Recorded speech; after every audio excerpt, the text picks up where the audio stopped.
All right, everybody, welcome back to Finding Truth podcast here on the Unscripted Truth TV channel on YouTube. Logan here with Austin as usual.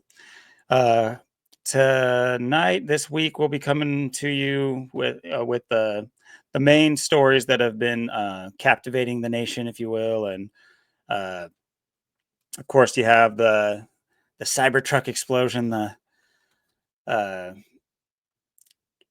say what you want about it. I feel like it every turn you take, it's just another slap in the face. There's so much mockery going on with that story and what they expect you to believe. It's truly sickening, but at the same time, it's for the people who grasp onto these stories, hopefully it can serve as a wake up call to them because of how obvious it is. It's like, but along with that, we had it was a kind of like a trifecta of stories. There's two other shootings. Of course, you have uh, that New Orleans shooting where the F-150 uh, rammed into a group of people. These are all on New Year's Day, and seemingly for just with intent. He's ISIS related, so that's just how these people roll. And hops out and starts opening fire on just citizens. He's not. This isn't about the government. This isn't about anything. This is just about normal people. This is and once again, good luck finding any footage. Good luck. And if you have it, please send it to us. I would love to actually see footage of one of these things ever. But wrapping up that group of stories will be the shooting that took place in Queens in that nightclub. Um, just another story, and there's still time too. You got Biden giving out presidential medals of freedom, like somebody saw he had a pack of gum in the hallway. He's just, oh, let me get a piece. Let me get a piece. Let me get a presidential medal of freedom. Let me get one. Just hand them out to a bunch of absolute losers. I mean, Hillary Clinton's getting more jewelry. Probably you know goes well with her. All the jewelry Bill had to get her after the Monica Lewinsky scandal. Oh, honey, stay with me, baby. I can't do his voice. Just turns into Elvis. But yeah, I think we're gonna have a little sprinkling of Jimmy Carter kicking the bucket because that's been something that's been talked about for quite some time, longer than it should have probably with the poor guy. Who knows? He's probably been long dead, but whatever. We'll get into a little bit of that, and I think we're going to talk also about sports and how they're shaping up. But there's it's really interesting how they're doing, and I think that it'll be a good discussion on obviously it's early. This is like setting the stage for the playoffs, but it's interesting because I think it'll serve as a good example of how they can tug at the heartstrings, and we talk about these things as they're being mainly male dominated interests, and how they kind of turn men into idol worshippers, and kind of like you know kind of babies. They become these whole nother people when it comes to sports, and their letdowns and then their excitement as well. But that's a whole topic. We'll probably end up wrapping that up with that. But without further ado, I'm going to kick it down to Austin. We're going to talk about those three main headline stories. And how's it going, man? Going pretty good. Yeah, we said I was saying the first 3 days was Wednesday, Thursday, Friday of the You new did say calendar that. year. Yep. The big what the fuck and kind of what we got. We kind of just got it all on the what the first day really, but yeah, it's just been kind of an interesting week. It's basically kind of been what we thought it was going to be. Start the calendar year off with a bang and the mockery and we're always talking about Tesla and the cybertruck, and then here it was, just right in our face. Um, it's such a it's got obviously has to be an attack with the Trump Tower with the we're going into the inauguration here in 2 weeks, so we have that to look forward to. Yeah, the big orange losers coming back, but you got that, and then you have this story, which is just adding fuel to the fire. Oh, look, they're attacking Trump Tower. Just uh, obviously, and of course, it would be a cybertruck. That's what they're going to use. What else would you use for this? It's got to bring the Elon Musk into it as well. And I think one of the biggest things with this story, well, with all these stories, because they're all on the same day, but it being 201 days after Trump's birthday, um, is really what this all boils down to. And then 2025 has this the square root 45, um, and then you got return of big Trumpy. Always wears the 45, the 47, Mm-hmm. so he's got to have the hat on. And then last for the elections, 144 days. 144 days after his birthday, they're on June 16th. Or I'm trying to think, because that's well, Elon Musk's birthday. Well, Elon Musk's birthday, that's the day there was the massive censorship wave when all that happened with Big Muskie, but that was back in 2017. But that was June 28th. oh, okay. Yeah, that was. Yeah, this was all synced up, mainly with obviously like I said, the selection coming up. This was kind of more of that. There's kind of, like I said, some Trump numbers with the other truck incident.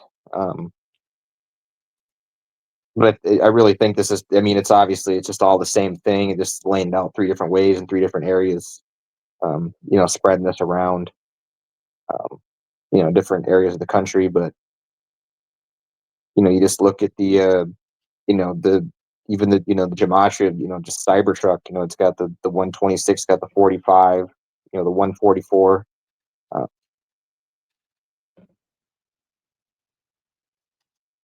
it's like Jesuit orders, got the 144, 54, 153 to 72.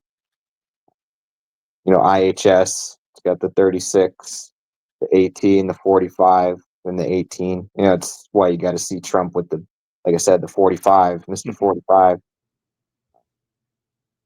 And like I said, the 2025 has got the square root of 45.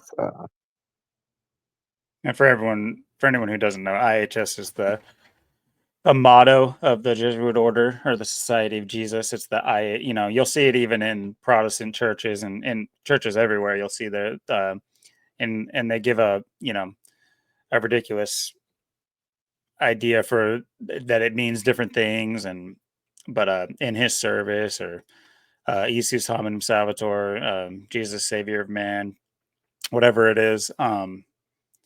Either way, it's obviously the calling card of the Society of Jesus. That's their their it's wrapped around their sun with the was it 32 rays.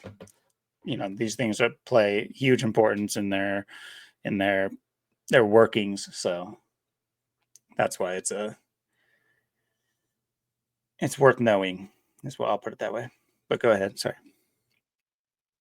Yeah, and what's interesting too about this, of course, obviously this is at Trump Tower, there in Vegas.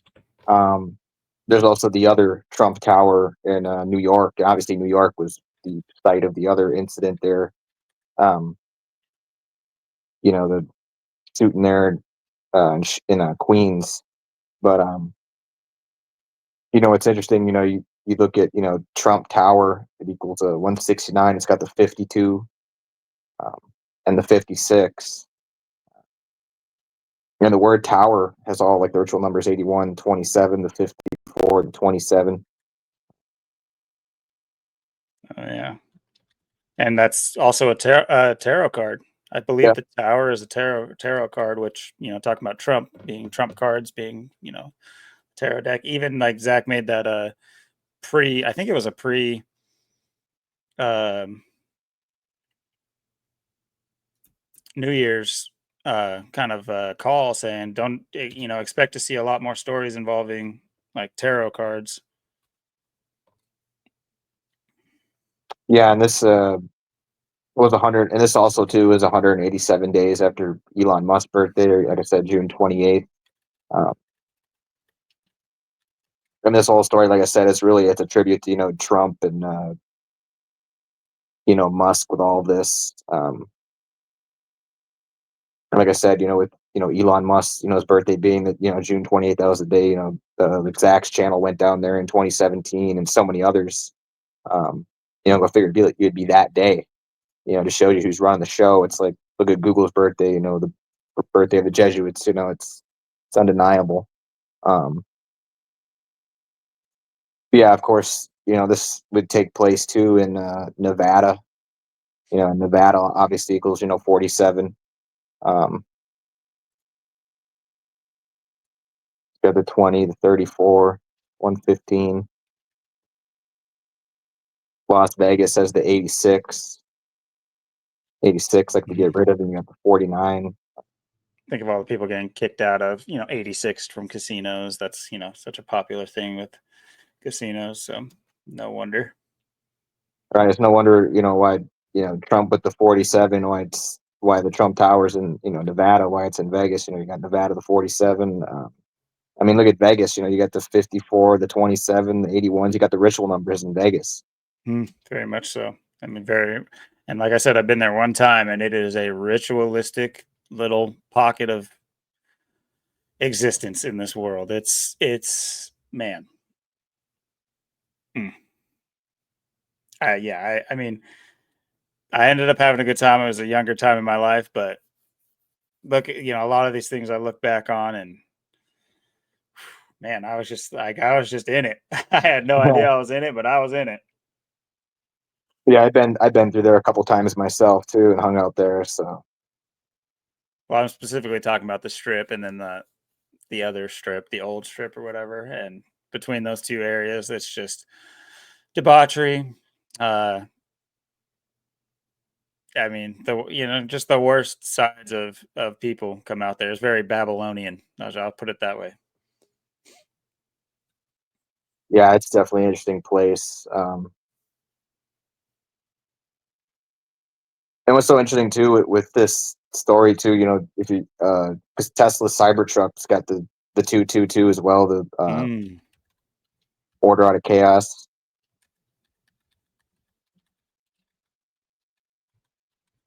I think I did see that when I was doing a little bit of digging on it, but yeah, that 222 is big number.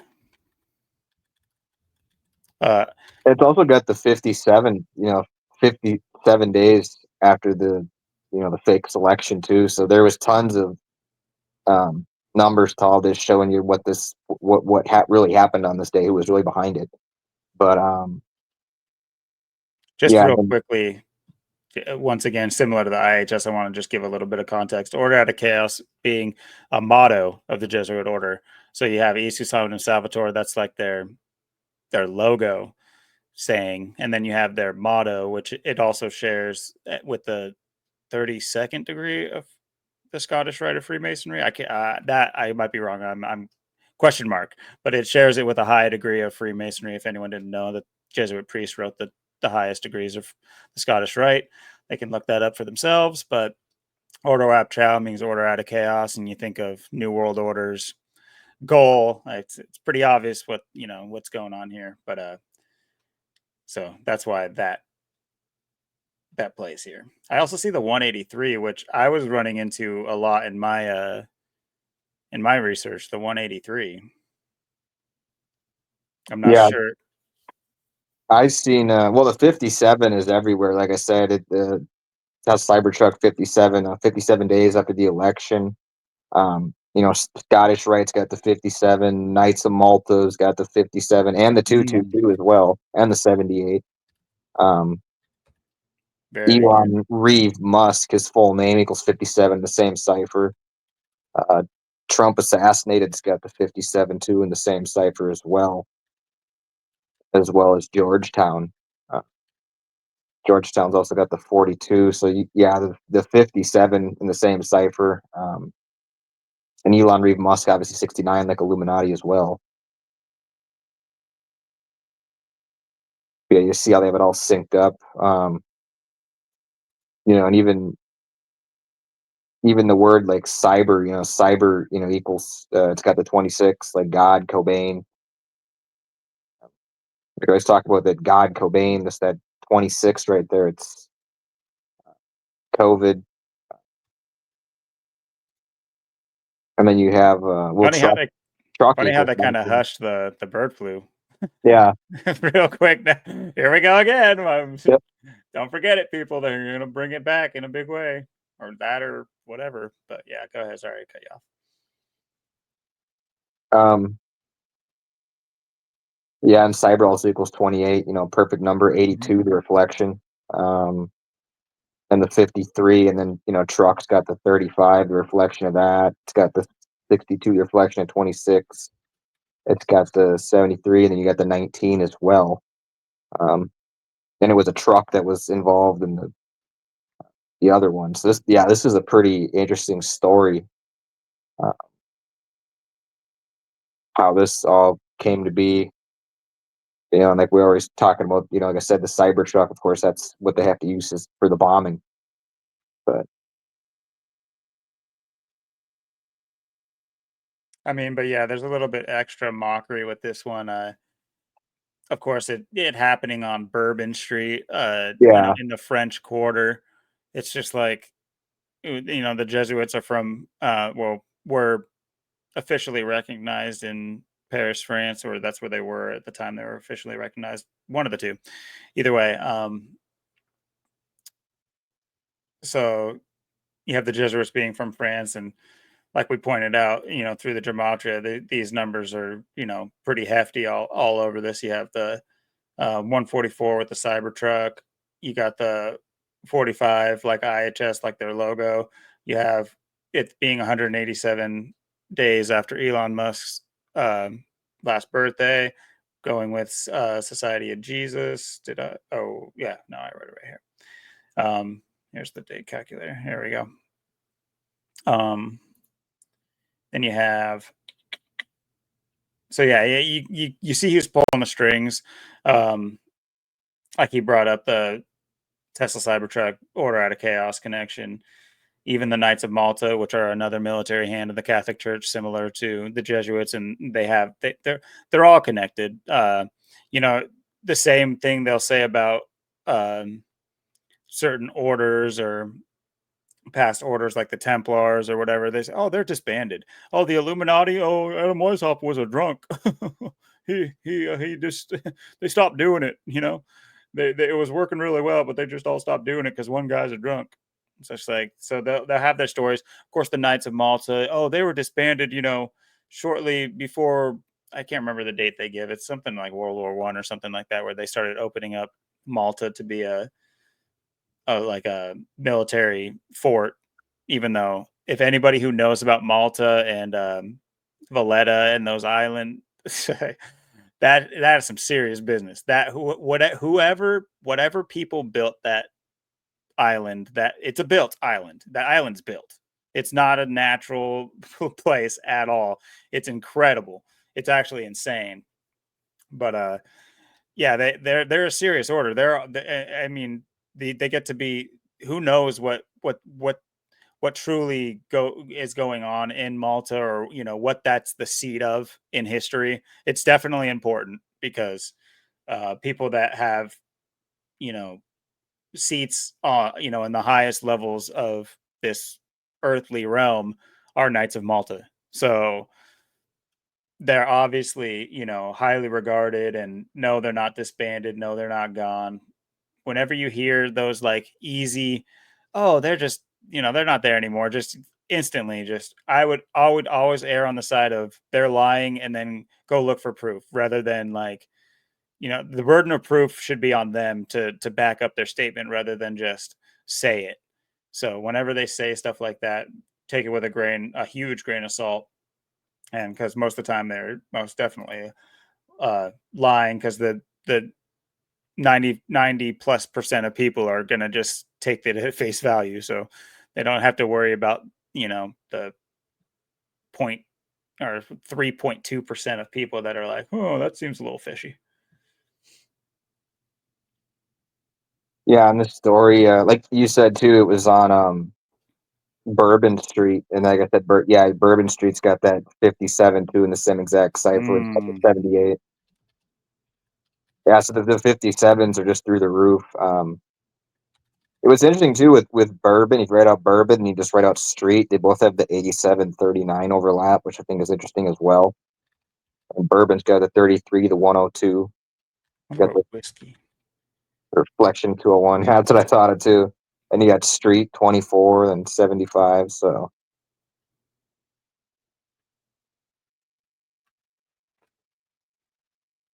Obviously 33 and 39 being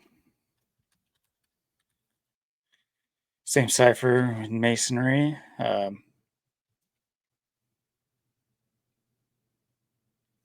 what's interesting, I think what might get lost in a lot of these stories is the idea that they're using these like subconscious stories. They're like dog whistling.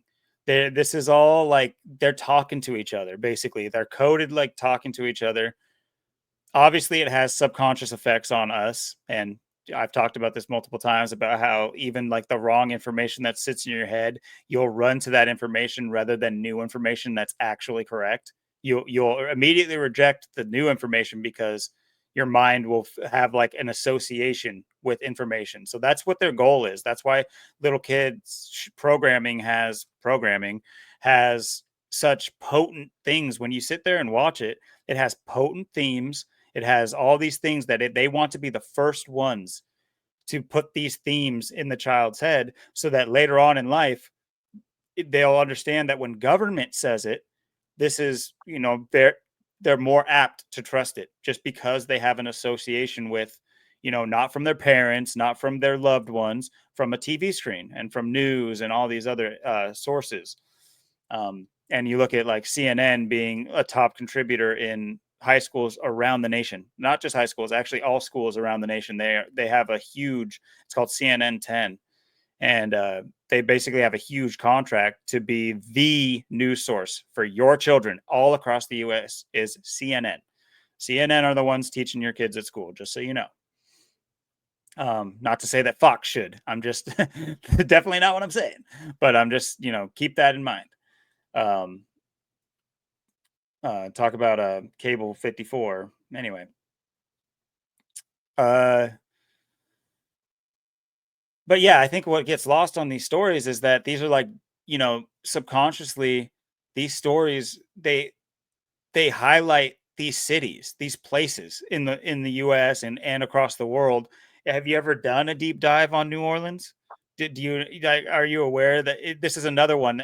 Chalk it up with like Alaska, how we bought that from Russia for like $15 a hectare. Just like, oh yeah, okay, I'm trying to buy a house on like I'm trying to get 5 acres and it's costing me my life basically. But apparently Russia was just handing over all of Alaska for beans.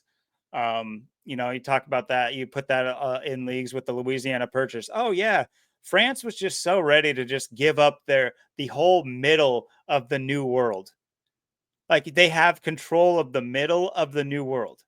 If you want to get through here, you got to go through us. If you want to get, but they're just like, nah, we don't need, we don't need it. We go back to our small country. I can't do French either, but it just makes no sense.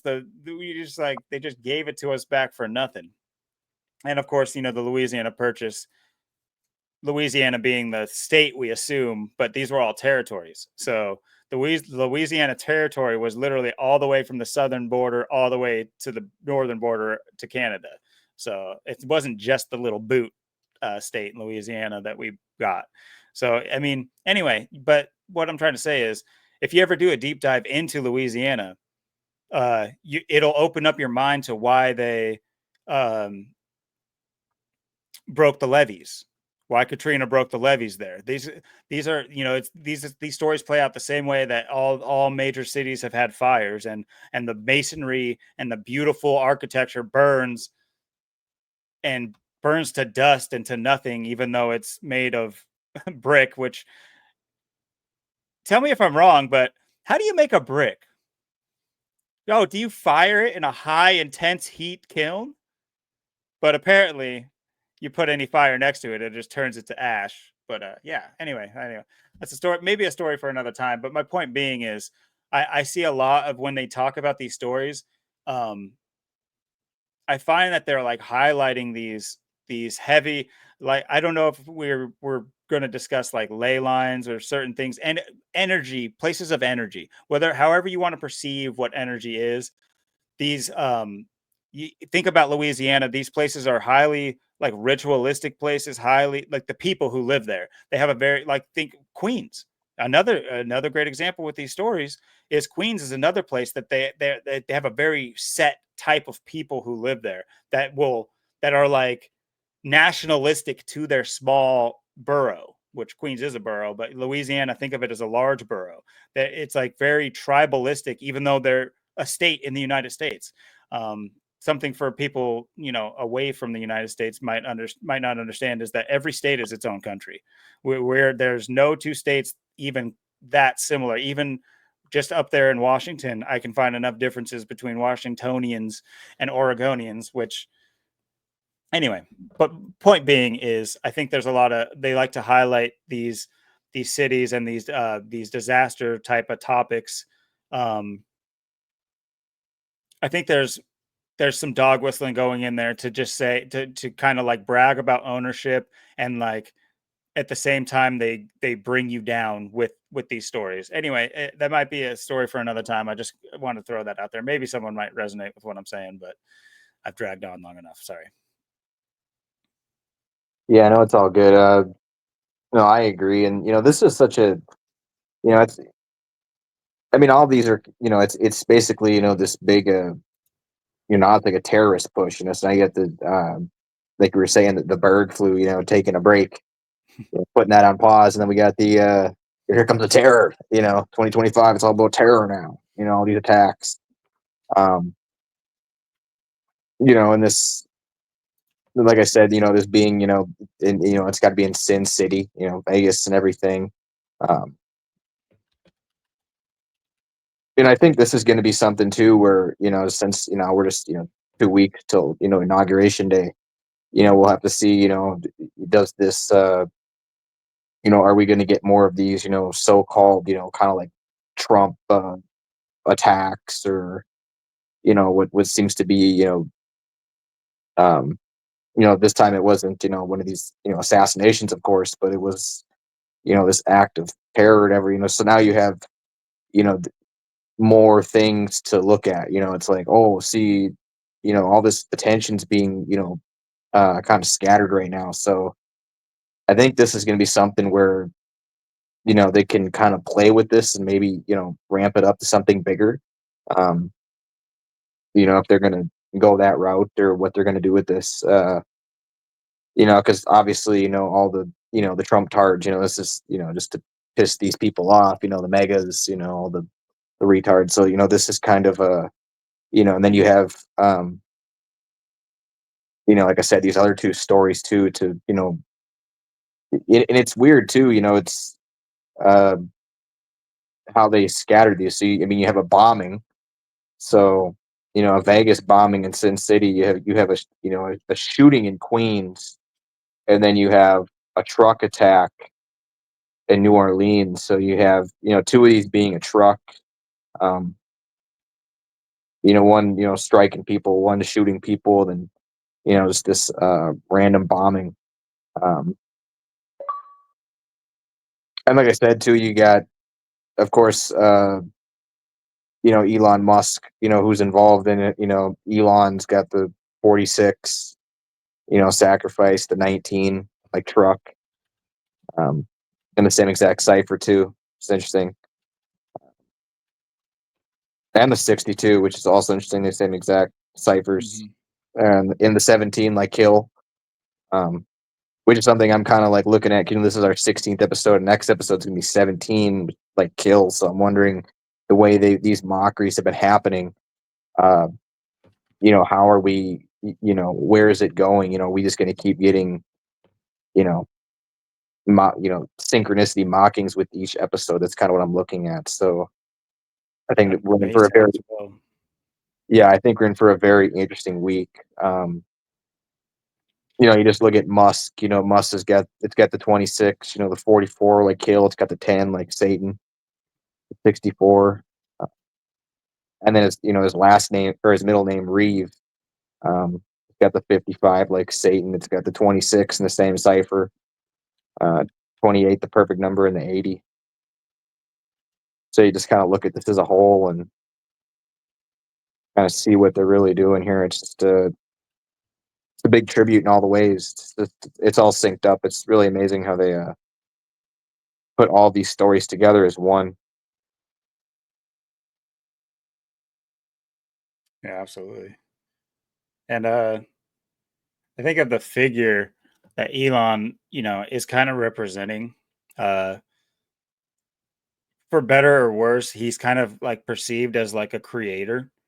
Um, I think his archetype is that of a faux creator. It's like you'll have natural creation, as we'll talk about, like God, or whatever you want to subscribe to. But the creator God that actually made us, or what have you. But then you'll have these lesser creations where it's through no, it's not like creating the atoms that make up the thing. It's using what's there to create something, to create something new, quote unquote. um and he does represent that. And so when you think about that, this is very cybernety, very Terminator-esque. If you look at like how these things start, and you might laugh at that. Someone might laugh at like a drawing a parallel to like Terminator and these like stupid uh the cybertrucks. But even what is Cyberdyne? That was like a different uh anyway. Cyber is a very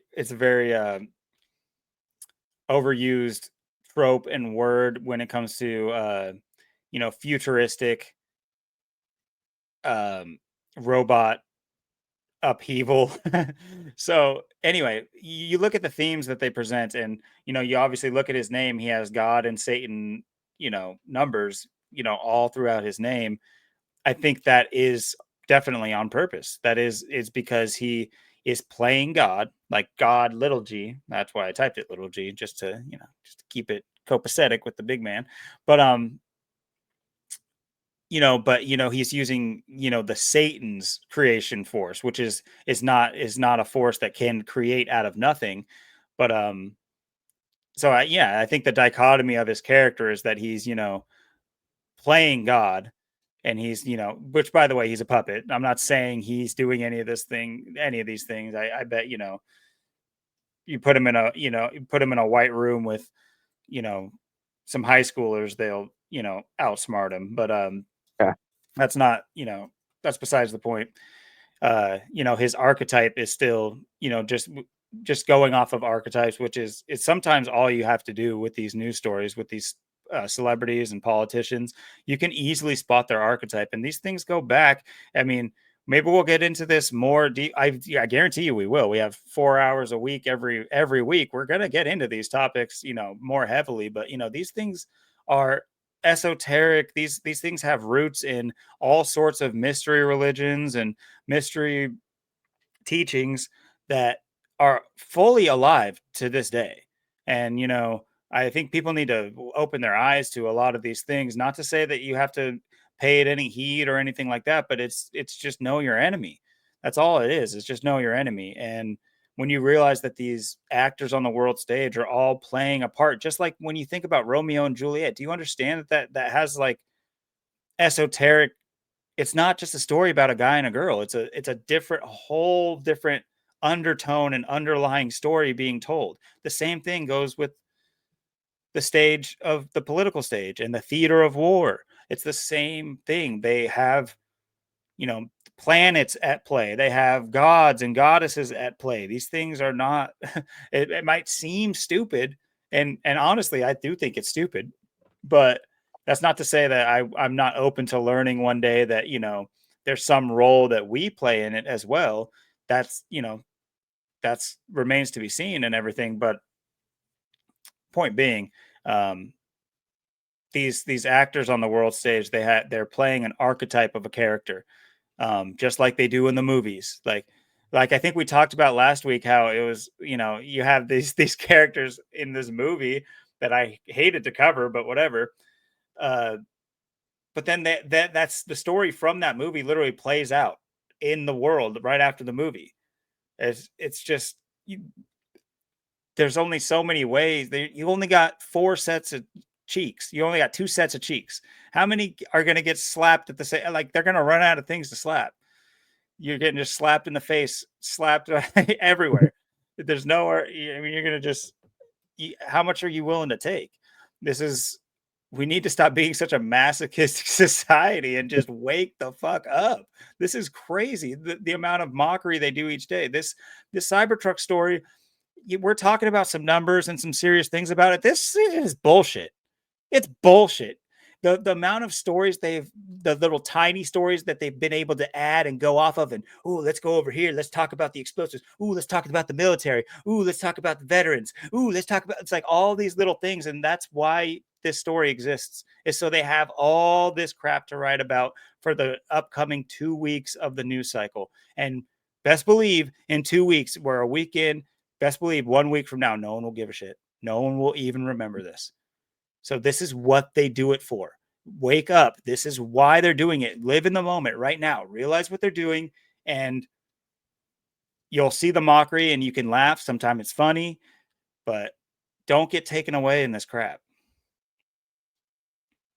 Yeah, it's just it's phenomenal how they pull it off, how they sync all this up, and um, and then like I said, there's so much going on right now. It's to get the fear pushed on all levels because like I said, they got people worrying, oh, I'm gonna get sick, bird flu, and then oh my god, uh, look, they're attacking Trump again, and oh, and then look, there's this shooting. I better not go outside. And then oh, there's all this. Oh, someone could just run me over. There's all this fear being pushed right now with these stories, and people don't even see how it's all the same story. I mean, it's not only coming out on the same day, but it literally is this. It's all connected on every level. I mean, um, the whole story itself is just one. All these stories, and it's like you said, people aren't going to even remember this, think about this, 2 weeks from now, they're either going to be, you know, uh, celebrating, in a terrible mood, or they're going to be in a great mood or a horrible mood. It's like, and then you have everything else, happening in the next, few weeks to a month, or so. It's gonna, uh, mess with people's moods and stuff. So this is just one of these stories, like I said, to rile people up, but then also see like, oh, see, we can get away with this. See, we can keep doing this. We can just keep doing it over and over, and never gonna, just like, we can keep, rigging your games. You're gonna keep going. We can keep, you know, messing with you, and you're never gonna see it. That's what this is, and that's, this is just one of these stories where. Everything about it, you have to look at it like you said. It's 100% bullshit. And that's what all these stories are. I mean, um, as we, go through all these, this is one where I think, it's, and you're going to see, how they drag people like I said, Elon Musk into it, so to make it bigger, it's not just, oh, see how it's involving all these things. It's like, yeah, because it's contrived. This is a bullshit contrived story, and that's why it's bringing all this together. It's, um, and we, like I said, we went through, the significance of, Tower, and the Tower of Babel, and the, trump cards and all this stuff. It, there's so much that people don't even see in all of this, and it's like I said, how this plays exactly, into, because there's not only the Trump Tower in Vegas, but there's the one in New York, and that's where the shooting had to be. So you have, the connection there, and it's amazing how they blend all these stories together.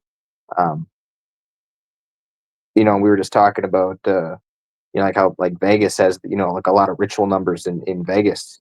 But just, look at the, Gematria Queens. It's got the 81 and the 27. So you got, the ritual numbers right there. You got New York, obviously, the 111, the 39, 78, 33. It's interesting too. It was Amazura was the club, and that's also got the ritual numbers, the 81, the 27, the 45. So it's no wonder it's in Queens, and the other ones in Vegas. You just see what they're doing here. And it was also too. Uh, it's interesting too because if you read out like nightclub too, it's got the 96, the 42, the 48. So you have the Jesuit and Illuminati numbers. Nightclubs has got the 56. Um, and if you write out, well, the word club equals, it's got the 38, the 11, 70, and 25. Go figure, to start 2025, it's going to be in a club. Mm-hmm. And then clubs has the 57, 78, 33. Yeah, club, and then two club Amazura's got the 119. So you got the reflection 911. It's got the 38, just like club, and the 70, just like club as well. So pretty interesting. And the shooting, was on 144th Street, of course. 144 playing, into these stories as well. And of course, it was, of course, 6 females and 4 males, is what they say. So 10 people total. Um, and the police call was after 11 p.m. And it was in the 11th state. 11's the master number. The date numerology was 11.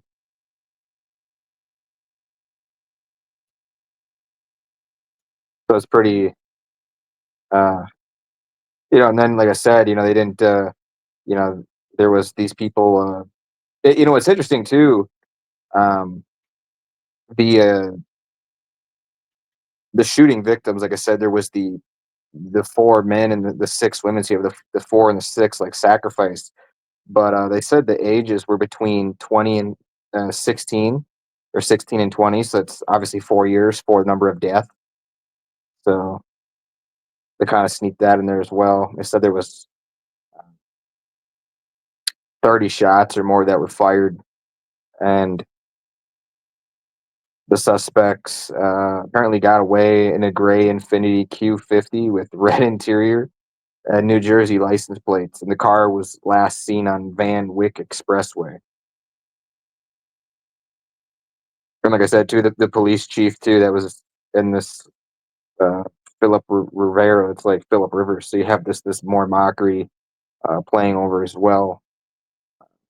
I mean, you just look at the picture of the nightclub, and we're talking about ritual, and Yeah, I mean, look at the dual pillars on either side with the archway. Has anyone seen a tracing board in their life? Has anybody seen that? You might want to check one of those out. But I can only imagine the dance floor's checkerboard in there. Um, but on top of that, what was I going to say? Why do I want to say 1620?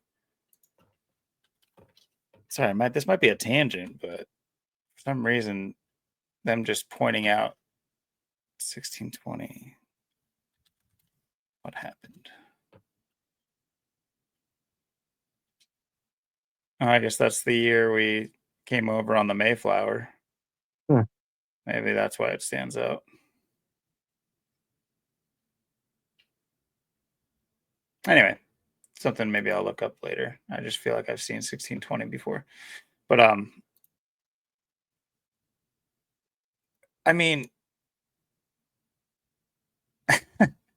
the idea that, a lot of people at this club were celebrating, we were doing a celebration of life for somebody that got shot.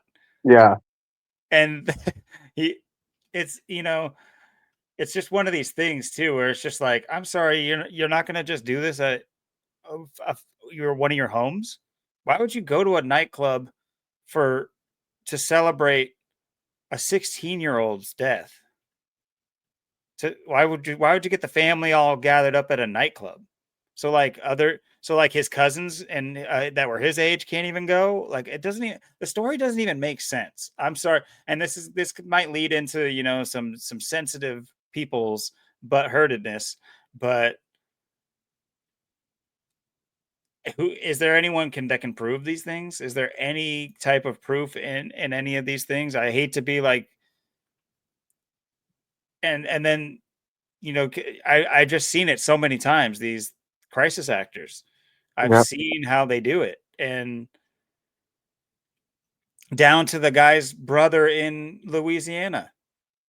He's speaking out. This really hurt our family. I'm willing to talk. He was my brother. And it's just like, you didn't know your brother was linked to ISIS. You didn't know your what? What? You didn't, nobody knew about about this guy, right? Okay, yeah. They're so subtle, aren't they? They're just such subtle assassins. I mean, I'm sorry, is this the Cold War happening all over again? Or do we have just like sleeper cells of ISIS all over? Is that going to be the new story? Um, yeah, you think about the dichotomy of all these things going on.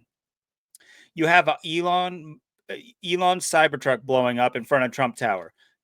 The main headline stories that have nothing to do with killing or whatever have to do with the H1B legislation that they plan on passing and keeping passed and maybe expanding upon to make it easier for other people to get visas to come into the United States.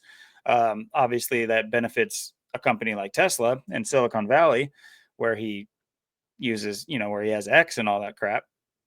But that's the story that's been playing out, where Trump and Elon Musk are agreeing, which is pissing off supposedly the hardcore Trumpers. Are like, what the hell? What are you talking about?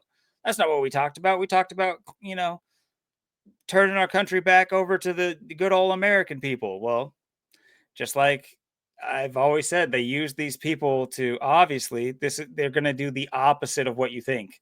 Like that is just it's just come on, wake the fuck up, holy crap. But anyway, uh, so you have that story running in parallel that they both feed each other.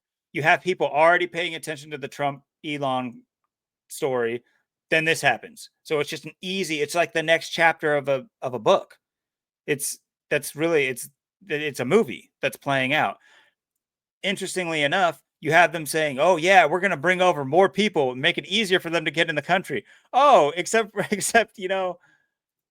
one of those people, Shamsuddin Jabbar, he was radicalized and he ran over a bunch of Americans and shot them. So you have that dichotomy to just stir up everybody. And the hornet's nest is just in a frenzy because you have all these people that say, "Look at what happens when you let everybody in," and then, but you see what I'm saying? You see where I'm going with this? You have these two stories, and then I'm assuming they're going to link this one into gang violence, Yep. as they like to do, uh, which still people have no idea about what gangs are all about. Why? Why it's child sacrifice. There are many faces to child sacrifice. Getting them to go out and do it on their own, that is one face of child sacrifice. Abortion's another. There's a million, not a million, but there are several different versions of child sacrifice that achieve the same goal. These people want mythical sorts of power. You got to understand, we're talking about people that money means nothing to them. Money is a control unit. It's a unit of control. It doesn't have any. They're not going to the restaurants. They're not going to restaurants and paying with a wallet. They don't pay like that. They have private chefs. These people have. They do not. They don't. You might as well. They probably don't even shit in the same kind of. There's no point. These people on a whole nother echelon of living. They don't do things the same way we do them. obviously, and this is, that's part of the control mechanisms, is keeping us on a lower echelon, a lower tier at all times. Us idolizing what we perceive as the best is like trash to them, because they know they have a higher understanding or learning. But you got to understand, at the end of the day, these gangs are Masonic, satanic, which, it's annoying I have to say those two things separately. People should know that they are the same, one and the same. But, and I don't mean to stir up a bunch of religious ideology when I say satanic either, but um, it's more ideological, not like theological, in my opinion. Anyway, uh, yeah, these are control mechanisms, and you have these. I'm not saying gangs aren't real. I'm not saying. I would say that gangs and drug related things, like those are some of the more prevalent, real things that you'll hear stories about. That I don't think they have to fake that as much, because I've seen it firsthand. People that are real people that think this is, in some ways, in some way, it's the way. Like they should just be fighting with weapons for rank. You look at the top of all these gangs, they're so hardcore and militarized, and they're in prison and they're killing each other in prison. They are tatted up. Yeah, yeah, yeah. Throw it up, throw it up. And then you got some white guys at the top. It's just like, what? What are we talking about? What is this? Or you guys, what's going on here? Why is a fat white guy the leader of this? Why is he where all the money's going? Why is he like it's and I'm not trying to throw white people on the back. I'm using it as an example. These people don't go by the same standards of color that we do. That's one of once again another control mechanism. But my point being is like you have the perception being that a predominantly black gang isn't going to take street cred orders. I'm not trying to be racist. It's just, to me, I don't care about this crap. So anyway, but yeah, they're you're not going to run your set because a guy that looks like me tells you to do it. That's my point. I'm not just gonna be like, hey, yo, go do it. So but at the end of the day, these are Masonic uh alliances with all these gangs and everything, and at the top upper echelon levels is people that just look like normal people. They're not, they're in no threat of getting gunned down. They're in no threat of getting their house raided. They're in no threat of any of those things. Yet they get you to all play almost like a video game. And that's another discussion too. But anyway, sorry. Yeah, and like you said, I mean, the story doesn't make any sense. I mean, it's they don't have any information. 10 people we know they're between the ages of 16 and 20. They were injured. They were injured with gunfire, but then they don't have anything on them. It's kind of like the Cybertruck thing. There's really nothing to go off of. It's just kind of the event that supposedly happened. Uh, and there's nothing. And I seen too where it said too they said they didn't think it was terrorism. They didn't think it was gang activity or gang related. So they're kind of with so you kind of a terrorist attack, and then you kind of have this gang related thing, and you just kind of have this other attack. So you have um a lot of different people to kind of blame for all this, pointing the finger, and then it's like they don't it's just like the story, it doesn't, there's nothing to the story. I mean, uh I think they said like it was supposed to be like four dudes or like four guys supposedly shot like 30 shots, 30 rounds or more, but apparently they didn't kill anybody. Nobody died, but there was we have these injuries, people got shot. It's like, well, Stormtrooper aim. yeah, I mean, what I mean, where are we even shooting at? I mean, it's like, and they don't, there's nothing to really go off of with the story because, like I said, they don't, it doesn't lead anything. It's just, they just want you to, it's just this big push. Oh, look at this, look at this mass shooting. But it's just, all it is these ritual numbers, this ritualistic place. Um, all the gematria is there.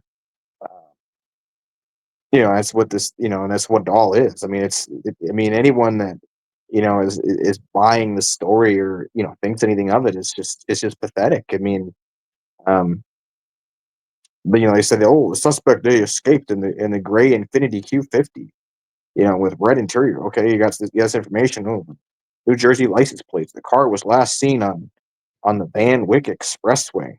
It's like,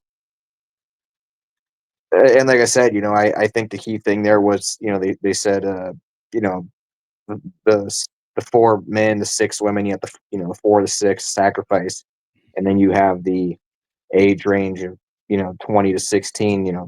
4 year difference. Four being number of death, although nobody really died apparently. Yeah, I mean, it's just a retarded story. I mean, it doesn't seem to really have any or much reference to the Trump, but then the fact that it's in New York, I guess, is kind of what it is. I guess if there is anything, it's because the Trump Tower, and then you have the Trump Tower in Vegas in the cybertruck attack. So I guess that's kind of and then Mr. New York, Mr. Trump. So I guess it's kind of still there in a way in this as well, linking both those things together. Yeah, and who knows, maybe this is the first leg of another, because this is still ongoing. So this is Right, another way for this soap opera to play out for the next few days. And who knows if this doesn't play into this is the first leg of another story. So maybe it's not going to be Donald Trump related, or maybe it will be. But right, maybe that the reason why there's not as much, doesn't it's not passing the sniff test for Donald Trump that much right now is because the second story hasn't played out yet. But that's kind of where you can have your head on a swivel and start not make baseless assumptions, but start to see the trending uh trajectory of these stories and see that it's a story in Queens. He grew up in Queens. Trump Tower in New York, Trump Tower in Vegas. These stories are they're pushing these things into the front of your subconscious for a reason. Um so yeah, I wouldn't be. And like I said, even before this has been a huge like Twitter story with Elon and Trump facing backlash from MAGA fanatics. Like the MAGA fanatics are backing out. What are you doing before they're even? This guy's not in office yet. And then meanwhile, you just got Biden. Come on, man. Come get your medal, man. I got a medal for you, man. Oh, hey, Bono. I loved your forced music you made me download on my iPad. I loved it. I loved your forced albums that you can't delete off of your Apple service. Yeah, anyway, so you just look at the list. Maybe we'll go over the list of losers that got presidential medals of freedom just yeah, for some fun at the end. But you just have that dichotomy. You just look, oh, look how this is how they do it. This is what militarizes people. Not to say that they're going to do anything with like violence, but this is what militarizes their mindset. This is what makes them hate their neighbor, which is the main goal, is to separate everybody, no matter how packed in together they're packing us into these crappy 15-minute cities. We will not have. We will be so far apart from the people right on the other side of our walls. So, and this is how they do it. They give you these contrived stories like you mentioned, which is a great point. And and like you said earlier too, just the how they spread it out. You got Vegas, which is like mostly West Coast, close to the West Coast. You right. got this story in Queens, the opposite, and then you have The South. Louisiana, just almost the middle of the country, dead um, on. So you have these like three key stories, and then you got to think about how they're syndicated by each major, networks and their affiliates for each of these towns. It's just a huge. It's all got to go. Cable 54's got to go. This is if the fact that anybody can like that people Americans nowadays still live with the news on in the background, just like they might have done in the 90s. I don't care. I'm not here to compare the 90s news to now. It's never been okay. We need to wake up. It's not okay. Turn it off. Turn it the if they don't reach your ears, it's GG's. So just turn it off. Turn it off. Stop paying for cable anyway. What the? Oh my god! I want anybody who still has cable that might come across this video, name one show that's on cable that's worth your subscription cost, please, or more. If you got more, sure, lay them out there. Give me your top 10. Like, I can't imagine there's anything worth watching on cable television or at all. But I guess some people are just, that's just where they still are. Yeah, I couldn't agree more. I can't stand fucking TV. I never was a TV guy. I couldn't get into it. I always hated the news. Um, especially after 9/11. Oh, the war on terror, the war on terror. You see this just brings everybody down, puts everyone in a bad mood. It's like I don't give a fuck about this bullshit. I don't want to hear about this. It's stupid. It's like I just want to do my own thing. Everyone just bases their mood off the TV or what the TV tells them. And it's so annoying.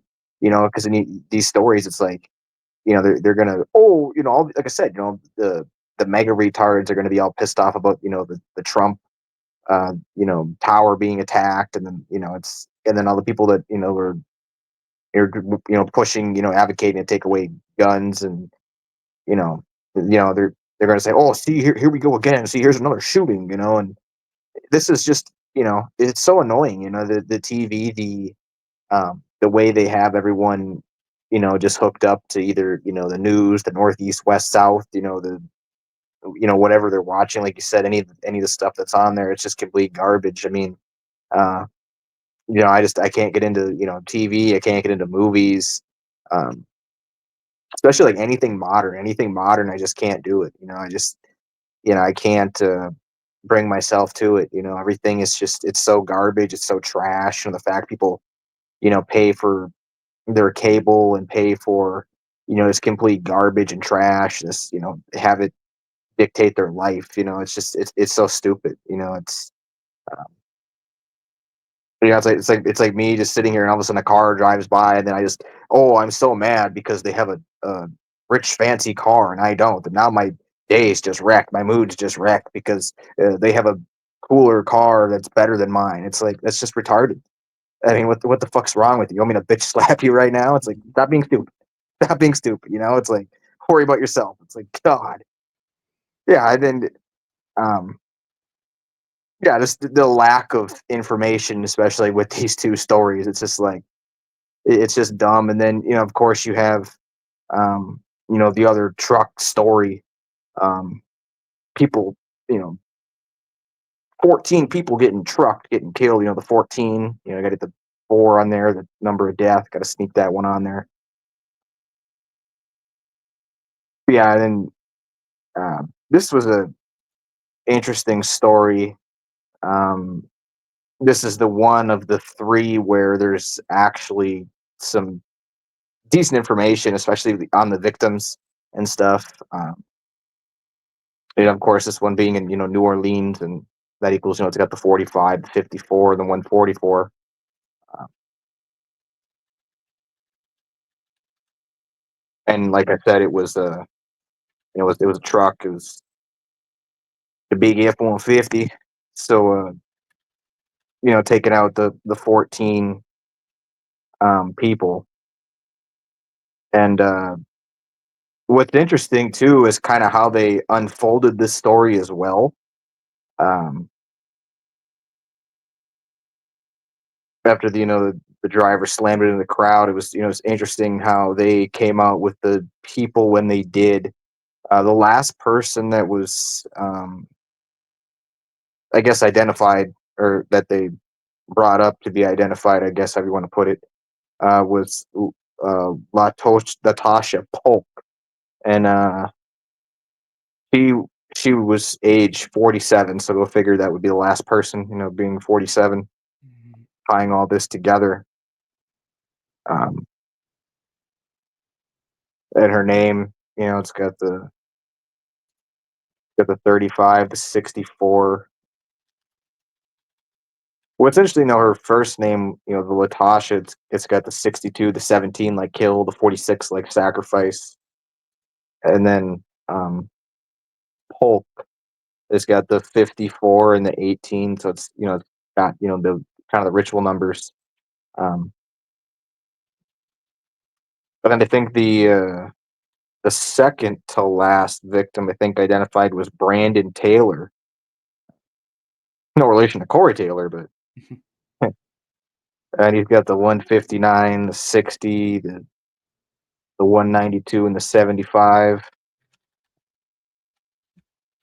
And of course, Brandon. Brandon's got the 68, the 32, the 121, and the 40. And then Taylor, of course, the 91, the 28, the 71, the 35. So kind of interesting. Those were kind of two of more normal names. Um, the rest of these are kind of somewhat weird. Some of them, at least. I don't know if you heard of this one. Martin Tiger Beck. Um, got the 152, the 80, the 253, and the 91. Martin equals 42. It's got the 42 in it. Beck has the 18. And Hmm. the 4 cipher is kind of weird. Then you got the 90. Say he got his nickname for playing for the LSU Tigers? Because Yeah, I don't know if that's his name, if that's his real name, or what. They just put Tiger in there. mm-hmm. And then Tiger, of course, it's got the 59, the 32, the 31, the 76. Here comes the Bengals. Here comes the Tigers.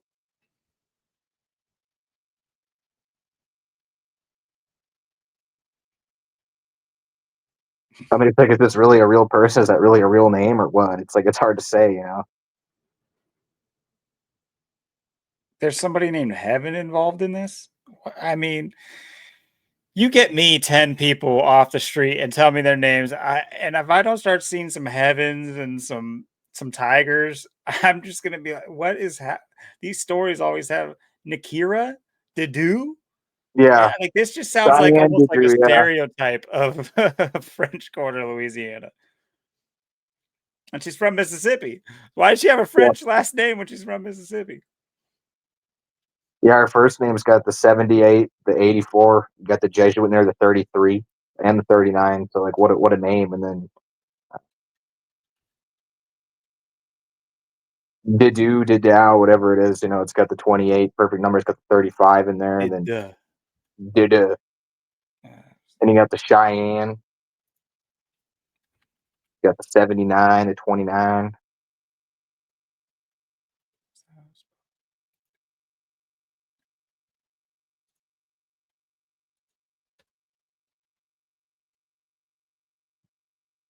Hmm. Yeah, funny how they almost have like a it's just so quick with this one. They got everybody lined up. They got their backgrounds. They got people's interviews with them already. Their principals commenting on it. It's like, what? And meanwhile, you have this other one where it's just all like they're at the hospital. So Yeah, and like I said, I went through all these names and just seen how ridiculous they were. Edward Pettifer, pedoph- pedophile, pedicure, pedopussy. I brutal. don't know. You have a Kennedy. It's like, come on, man. What? Yeah, Edward Pettier, pedophile, pedophile, Pettifree. pedophile. 50, yeah, he's Pettifree. got the 50. What's interesting, yeah, is his first name Edward's got the 55, like Satan, the 28, the 35, and 35s have been everywhere in this. And then, of course, Oh, this is the Pettifree. guy. Remember when I told you this is the guy that's the son of the nanny for Prince William? I mean, Oh these yeah, stories are just come on. Oh, it just makes me sick. It's so annoying. It's just like, who needs to hear about the damn royal family ever again in their life? Who cares? Who cares? It's like anybody who hasn't seen the portrait of King Charles and knows what they're all about from in 2024, just go look it up and just stop caring, please. I don't know why we need to know about this connection. It's just so ridiculous. Oh, my my girlfriend's ex-boyfriend's uh math teacher's former lover from from their college days, their professor who actually taught them, about physics, and then that person wrote a book on physics, and they met that person who wrote that book, and that person who wrote that book's daughter's boyfriend knows a guy who got killed in this. Are you kidding me? Like, this is real. This is real. But yeah, I mean, these degrees of separation to get, I mean, you're getting the royal family brought up in this story. Um,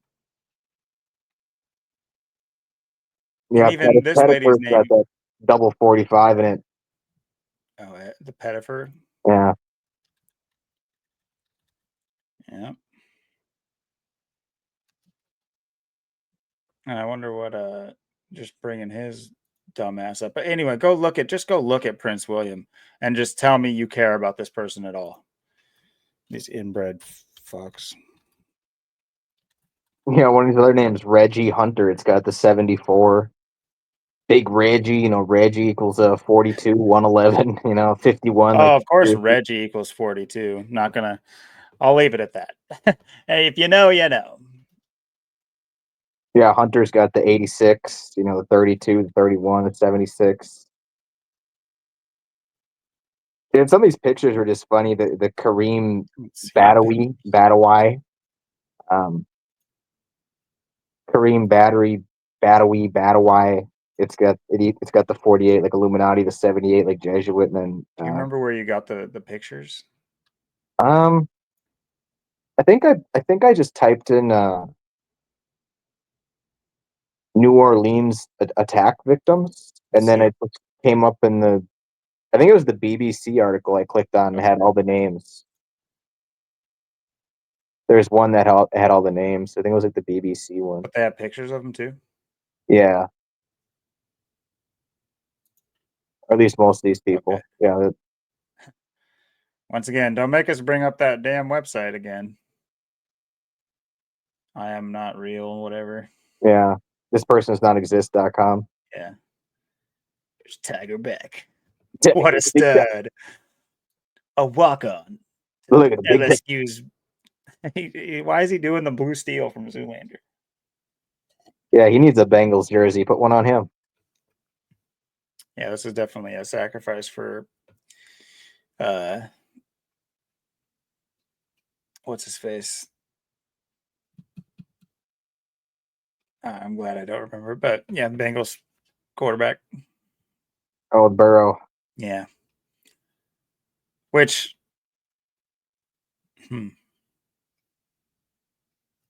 I know, I think at one point he had his jerseys. They spelled it Burrow, similar to how that lady's name was Dido. I'm pretty sure at LSU he had jerseys. He wore a jersey sometimes where his name was spelled Burrow, like EAUX, like French Louisiana talk. Yeah, this is just I feel like the mockery in this without them saying exactly why he's called Tiger. He was a tiger in every way, a ferocious competitor with endless energy, a beloved teammate, and a caring friend. It sounds like a Yu-Gi-Oh card. Yeah. But No, we lost Tiger. Tiger down. I mean, I'm sorry. This might seem insensitive. It's just you got to understand where we're coming from with these things. These are we take all these things with a grain of salt. Show me, am I gonna go to his funeral and see his corpse lying there and talk like this? No, but we're gonna get these stories from big, big news and big media. I'm gonna make my jokes about it. They're gonna make their jokes. I'm gonna make my jokes. Yeah, it's like I said too. The Kareem Badawi guy. He's got the 48, the 78. Kareem's got that 26. Same cipher. God, Cobain, God, COVID. What a picture.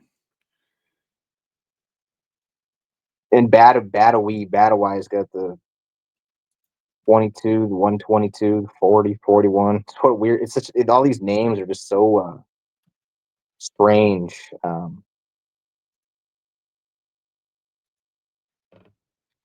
the one guy too, Hubert Garthrix or Garthru, whatever his name is. It's got the 74, the Another 88. one with the French spelling. Yeah, Is that maybe I somebody tell me if anybody knows more about this. Is that super common in and Louisiana? he's 21 too. He's got the Austin Jesuit 21. Oh yeah. He's one away from 201. He's 200 or English ordinal, which is kind of interesting. I've seen 200 sometimes play. I can't remember. I need to start writing these things down. Yeah, it's More. interesting. Hubert, and then his first and last name's got the 88, and so does he's also got the 74 and the 88 in Hubert as well as the 29 and 34. And then his last name has the 45 and the 54 and the 144. Go figure. Yeah, a lot of those in these names Yeah. for some reason. So you just see how all these stories are just one. I mean, we talk about the same numbers over and over in every story. Just the overlap is phenomenal. Um, and just some of these people, the ages, Nicole Perez was a 27. So put her in the And make 27 it club. out. Yep. And look what cipher it equals 65, like And a Kurt mother Donald to a Cobain. 4-year-old boy too. Yep. Yeah, 27-year-old Nicole Perez, and it's got the 65 and the same cipher as Kurt Donald Cobain. So looks like they got Kurt Donald Cobain synced up in this too. You gotta Nicole go on math. Nicole with the 58, 31, 32. A lot of 31s and 32s in this. Perez also equals 65 as well. 20 and 34, the 70s. Pretty interesting. Couple people I think were the same age for the ones that gave their name or ages.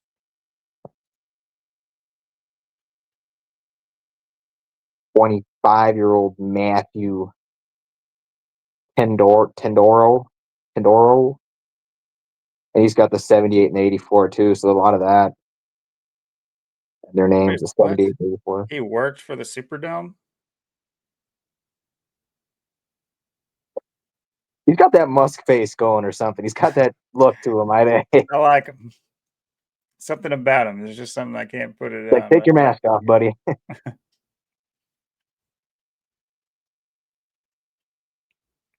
Hmm. Last saw her son at 21 local time. What a number. Hmm. Yeah, Matthew's got the 27, the 36, the 90, the 99. I mean, like I said, every one of these, his last name, the Kenny Dorio, got the 51, the conspiracy, the 48. Another interesting person too that was What? 25, Did you hear Billy. this? Sorry, real quick. This guy's family begged him not to go. He's 25 years old. He's a grown adult. Yeah, all Why those would you stories are just don't go? Oh, don't go. There's people there. There's a lot of people. What are that's like saying, like, once your kid gets in trouble, being like, all right, well, now you're not getting the present I wasn't going to tell you about. That's what it said. That's the same kind of energy. It's just like they just are in the interview. They're like, oh yeah, no, we warned them. Yeah, I had foreknowledge. I almost had like a vision of this happening. It's like, what? And you didn't even, all the only person you told was the person you didn't warn anybody else. But yeah, apparently these Tenedorios are, they have the touch, they have the sight. yeah, Maybe they did a little voodoo before and figured it out. They did some, because that's popular in Louisiana. yeah, and go figure he'd be 25, start 2025, just like Mhm. Billy Daimio here is also 25 to start 2025. Oh, He's no got the pictures for Drew and Billy. Yeah, Billy's got the 111, the 57. It's got the New York in him. He's got the 69 Illuminati. Daimio's got the 51, like conspiracy, the 33. Well, The no, one, this is one letter off from DiMaggio. Am I not? Am I wrong? How do you spell DiMaggio? Joe DiMaggio? yeah, this guy's name was something. Oh, it's a couple letters off, but he's just the 2 G's off of DiMaggio. And he lived in New York. Yeah. Okay. All right. Big Billy. Yeah, The idea that like adults are still going by Billy. right. It's one of those names. I have an uncle who goes by Billy as an adult, and it's a type of person. If you know Billies, I swear they're all the same kind of person. It's so weird. Yeah. I swear there's more to names than we give credit for. Oh, I feel the same exact way. Like all the bills, it's like what and it's just it's so weird. I mean, like I said, let's look at the gematria of daimyo. It's got the 51, like I said, conspiracy 33 to 111 to 39. I mean, it's got you know, Oh, New York numbers, that's for yeah, sure. Pair that with masonry and you're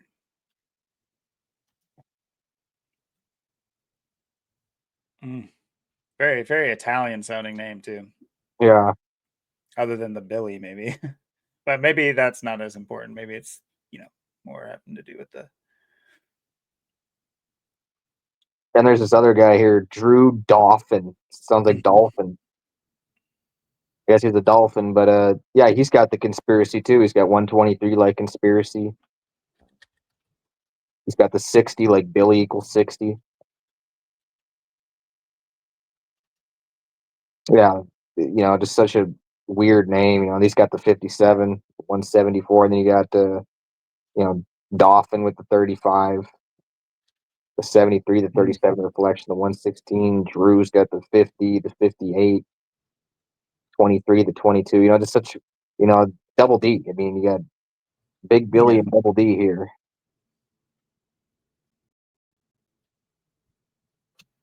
58 is. I don't know why I split that up. Missionary's got that 58. Yeah, and there's a lot of names in this that have this a lot of matching gematria overall, just like um, Terrence Kennedy, Mr. Kennedy. His wife's name was Jacqueline? Like Jacqueline Kennedy? Am I tripping here? What the fuck? All right, whatever. I'm just gonna let that one go because these have all just been ridiculous. His wife's name is Jacqueline, huh? Okay. I know these stories and pictures just amuse me. I'm just like, this is fun putting this together. It's like, Oh, he's a globe earther. Just just get all the just get all the internet hives going at the same time. yeah, Terrence Kennedy's got the big 77, and then you got Terrence with the 88 Mhm. and the 47. So you got Trump numbers. And obviously him bringing on a Kennedy for his Yep. Kennedy's got the 111, the 78, Mhm. 33 New York Oh numbers. yeah. Oh yeah. But I'm sure he's going to usher in the new McDonald's food pyramid for for schools or something like that. Going to make us miss Michelle Obama somehow. Yeah, Like Mr. Michelle Obama.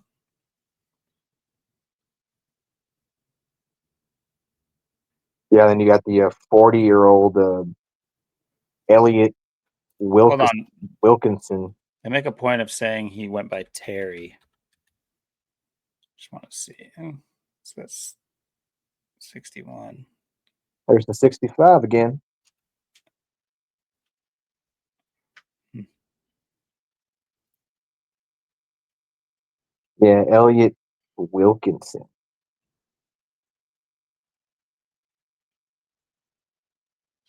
Yeah, Elliot Wilkinson's got the 73. Elliot's got the 73 as well. It's got the 35. So many 30. There's a lot of 28s and 35s too in all these. And of course, his last name's got to have the I 45 and just want to 54. I just want to say this out loud so that you guys can understand how AI writes things. Either that or we're dealing with Okay, I won't go too much into speculation, but listen to this little half eulogy that this guy gave to CBS News. To my little brother Elliot Wilkinson, you was loved. And first of all, why not? Why aren't they? Why is his last name not being capitalized? Really well drawn up.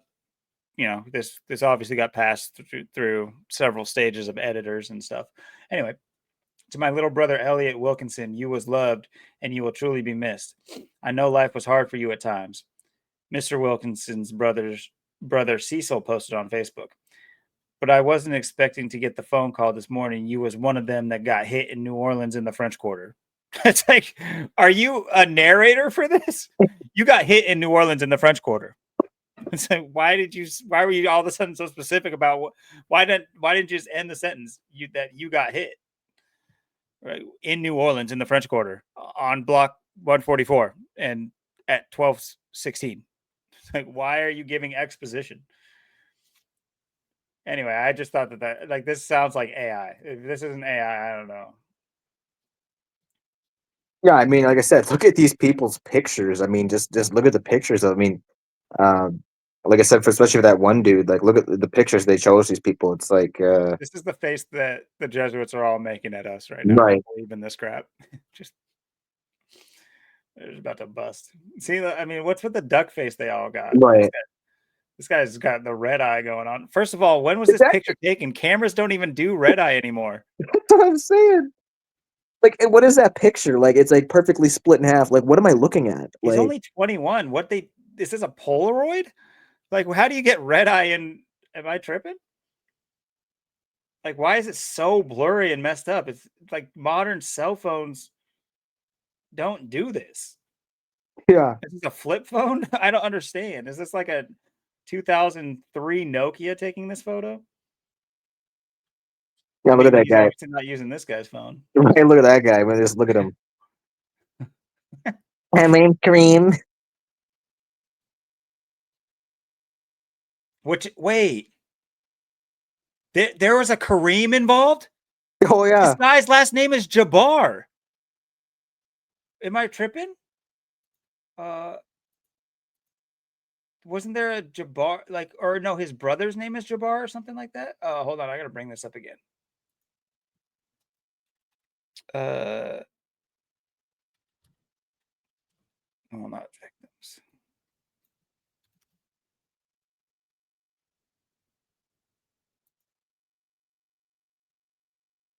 Yeah, Shamsuddin Jabbar, Kareem Abdul-Jabbar. I mean, I was even gonna say something too about the guy's last name being Jabbar and just being like, maybe this is like, look out Kareem.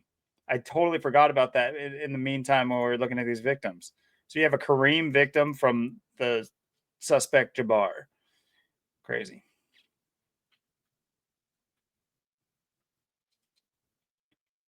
And Must be how using old? Bill Wadden's cell phone there. Oh, of course. I mean, how hilarious too is you have these ISIS. But he kills a Muslim. A Muslim. It's like can't script it any better than that. No. We ask Allah Almighty to shower His mercy on him and give us patience and strength to overcome this. We belong to Allah, and to Him we shall return. He added in an expression commonly recited by Muslims when hearing of another Muslim's death. Last year, a Facebook post by Mr. Badawi congratulated Kareem after he graduated from high school. Kareem, so he was like 19 years old. Kareem was a student at the University of Alabama whose president, Stuart R. Bell, said, I grieve alongside family and friends of Kareem in their heartbreaking loss. You don't know this kid. You're the president of University of Alabama. How many students do you enroll? 10 over like 15,000 enrolled or 30,000 enrolled. You didn't know Kareem. No one cares about your statement. This is what I mean. Like, why do they get these people involved? There's obviously more to it. First of all, I will point out the Bell name. Just pointing out for my people in the know about Bale. It's an interesting name to throw out there for no reason, because he's the head of Alabama University. Why did we need a statement from him? What? Who cares? Who cares what he thinks about it? It's just like what's interestingly too about this Nicole Perez. They got the statement from her manager at a deli, and she's just like, "Oh, she was a great worker. Oh, Yeah. she loved her kid.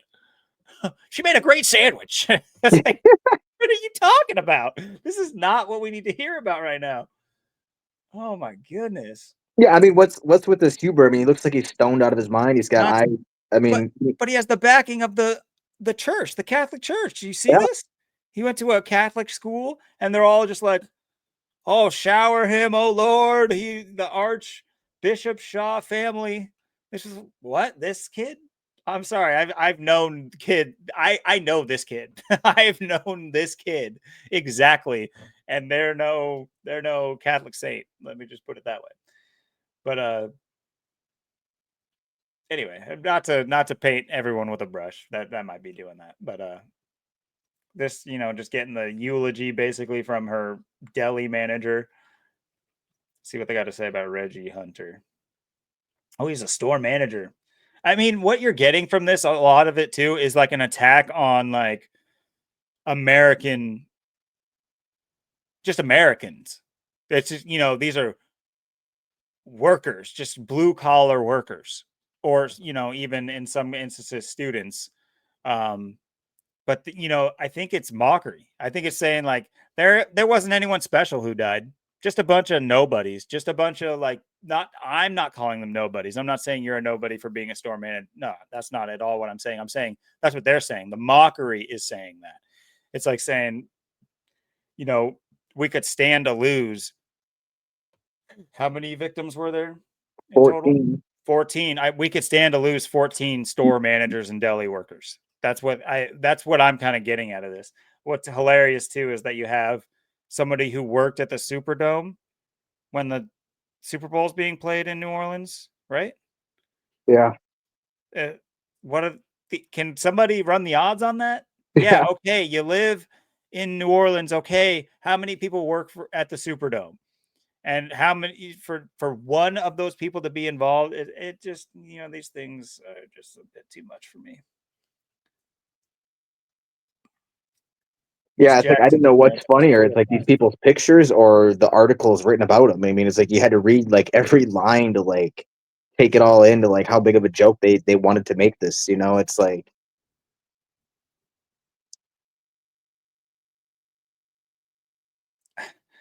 Why is this involved? Mr. Hunter's younger sister, Courtney Hunter, told the New York Times her brother loved to be around the family and was competitive when it came to playing games.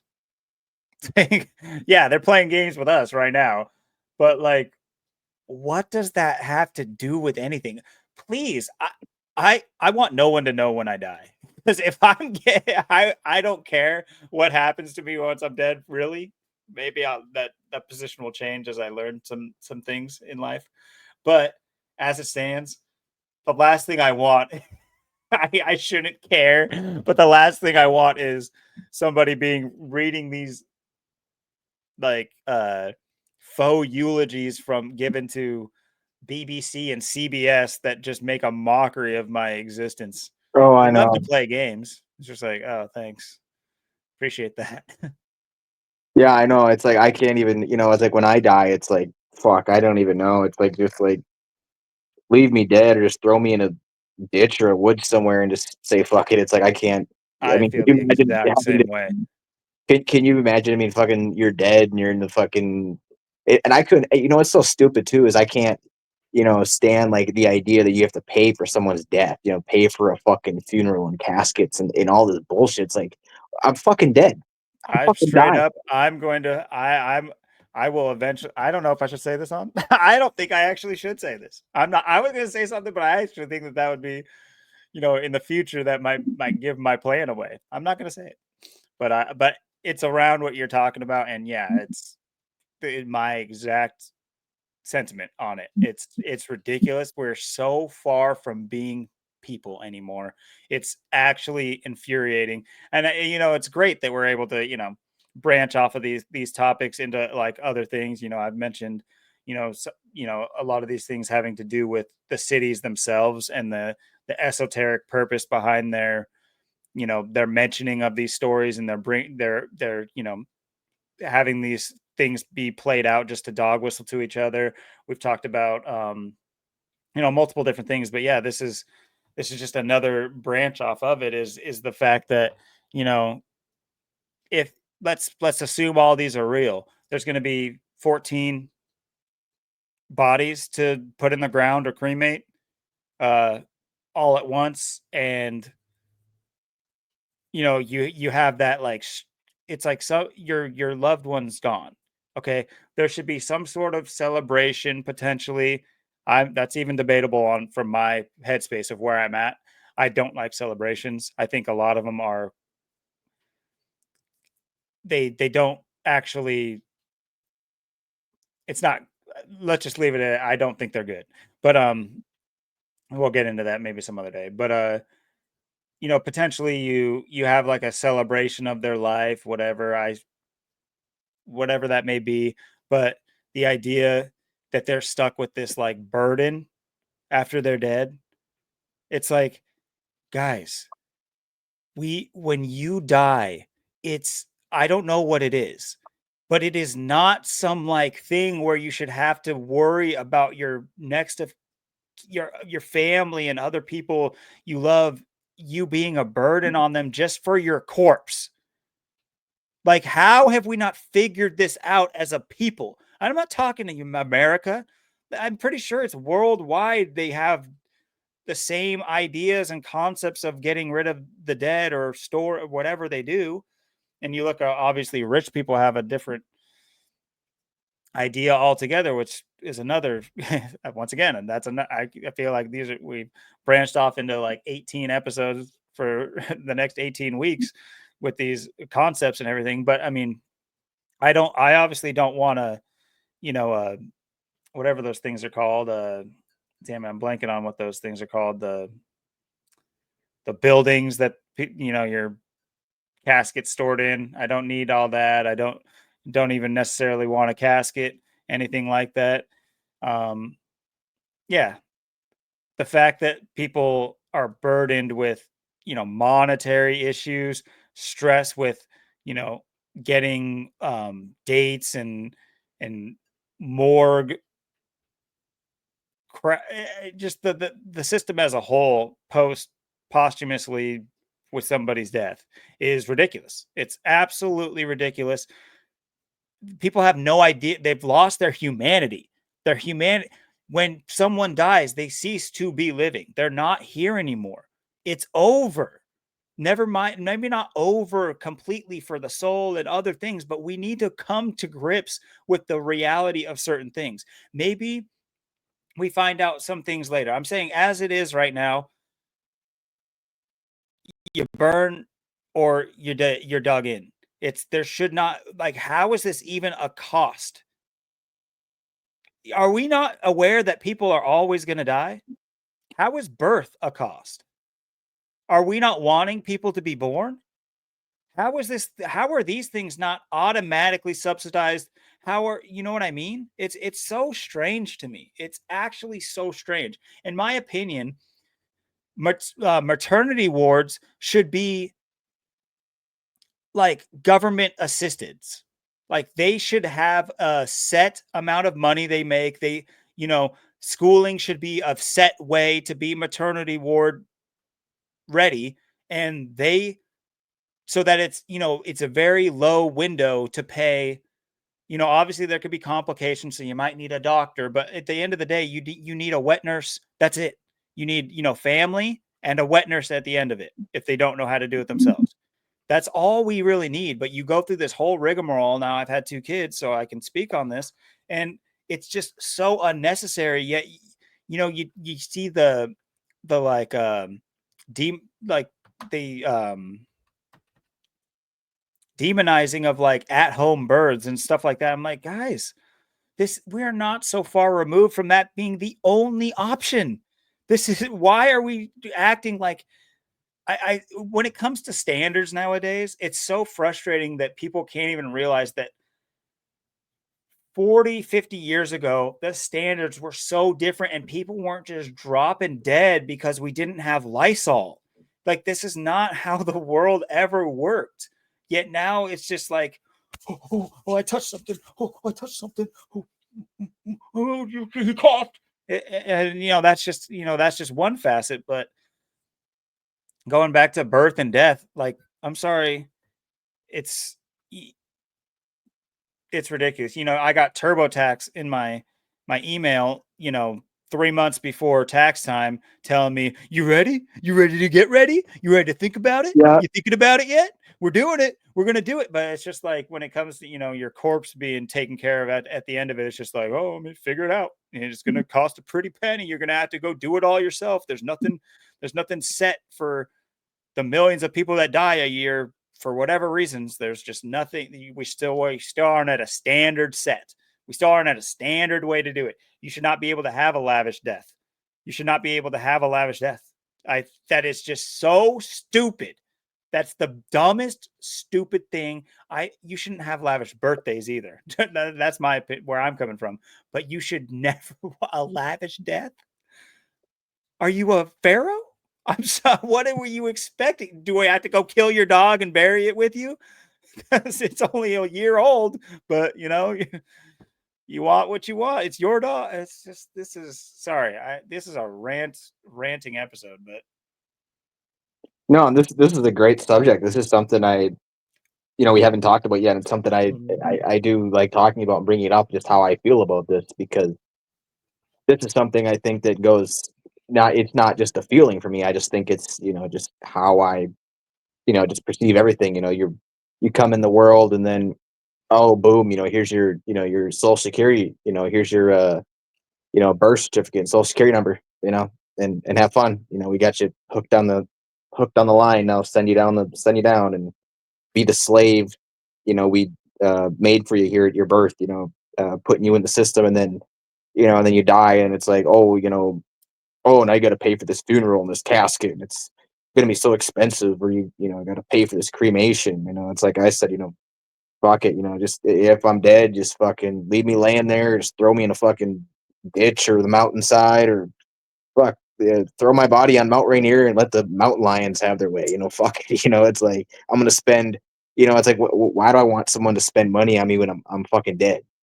It's like I'm fucking dead. I'm not even here anymore, and you're stressing. And then there's gonna cost money to that I'm not even fucking here. It's like, how retarded is this? It's like the fact that someone dies, oh, you got to spend all this money, casket, a funeral, and then you have someone that's talking, and that's just the ultimate insult right there. That's the ultimate insult, because not only did they spend all this money, and you're in the casket, and then oh, now you're dead, you're gone, you're out of here, and now it's dragged out to be this big expensive thing with this funeral, this casket, all the setup and everything, and then you got some guy, someone who doesn't never met you, doesn't know a fucking thing about you, and is going to tell this bullshit story about you. It's like, do you want me to just open this casket right now and just bitch slap you out of here? It's like, good God, it's like, oh my God, I couldn't even imagine like the mockery, just how they just fuck us over in our life. From, like I said, you're born in the system. Here's your social security. Here's your you know oh, here, your birth certificate. Oh, it's like, why do I need any of this? Like, and it's like, you brought up a great point. I got something sent to me too with the stupid like H&R Block and all that shit. I don't even do my taxes usually, so like I always procrastinate on it, and then I'll be going there and they'll be asking me these questions. It's like, I don't give a fuck. I don't care about none of this shit.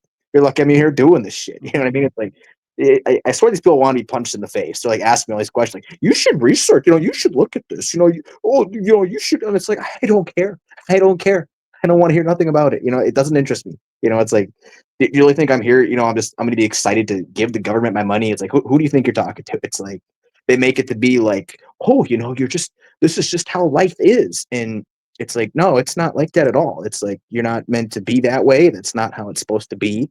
You're not supposed to be on this slave system, living by these slave mentalities. It's, and like you said, when someone dies, it's like, it's like I said before, there's so many worse things in life than, uh, you know, being alone or being dead. There's people just don't even have the right ideas, and I don't know what life and death and all this stuff even is either. But it's like people just they have to make everything.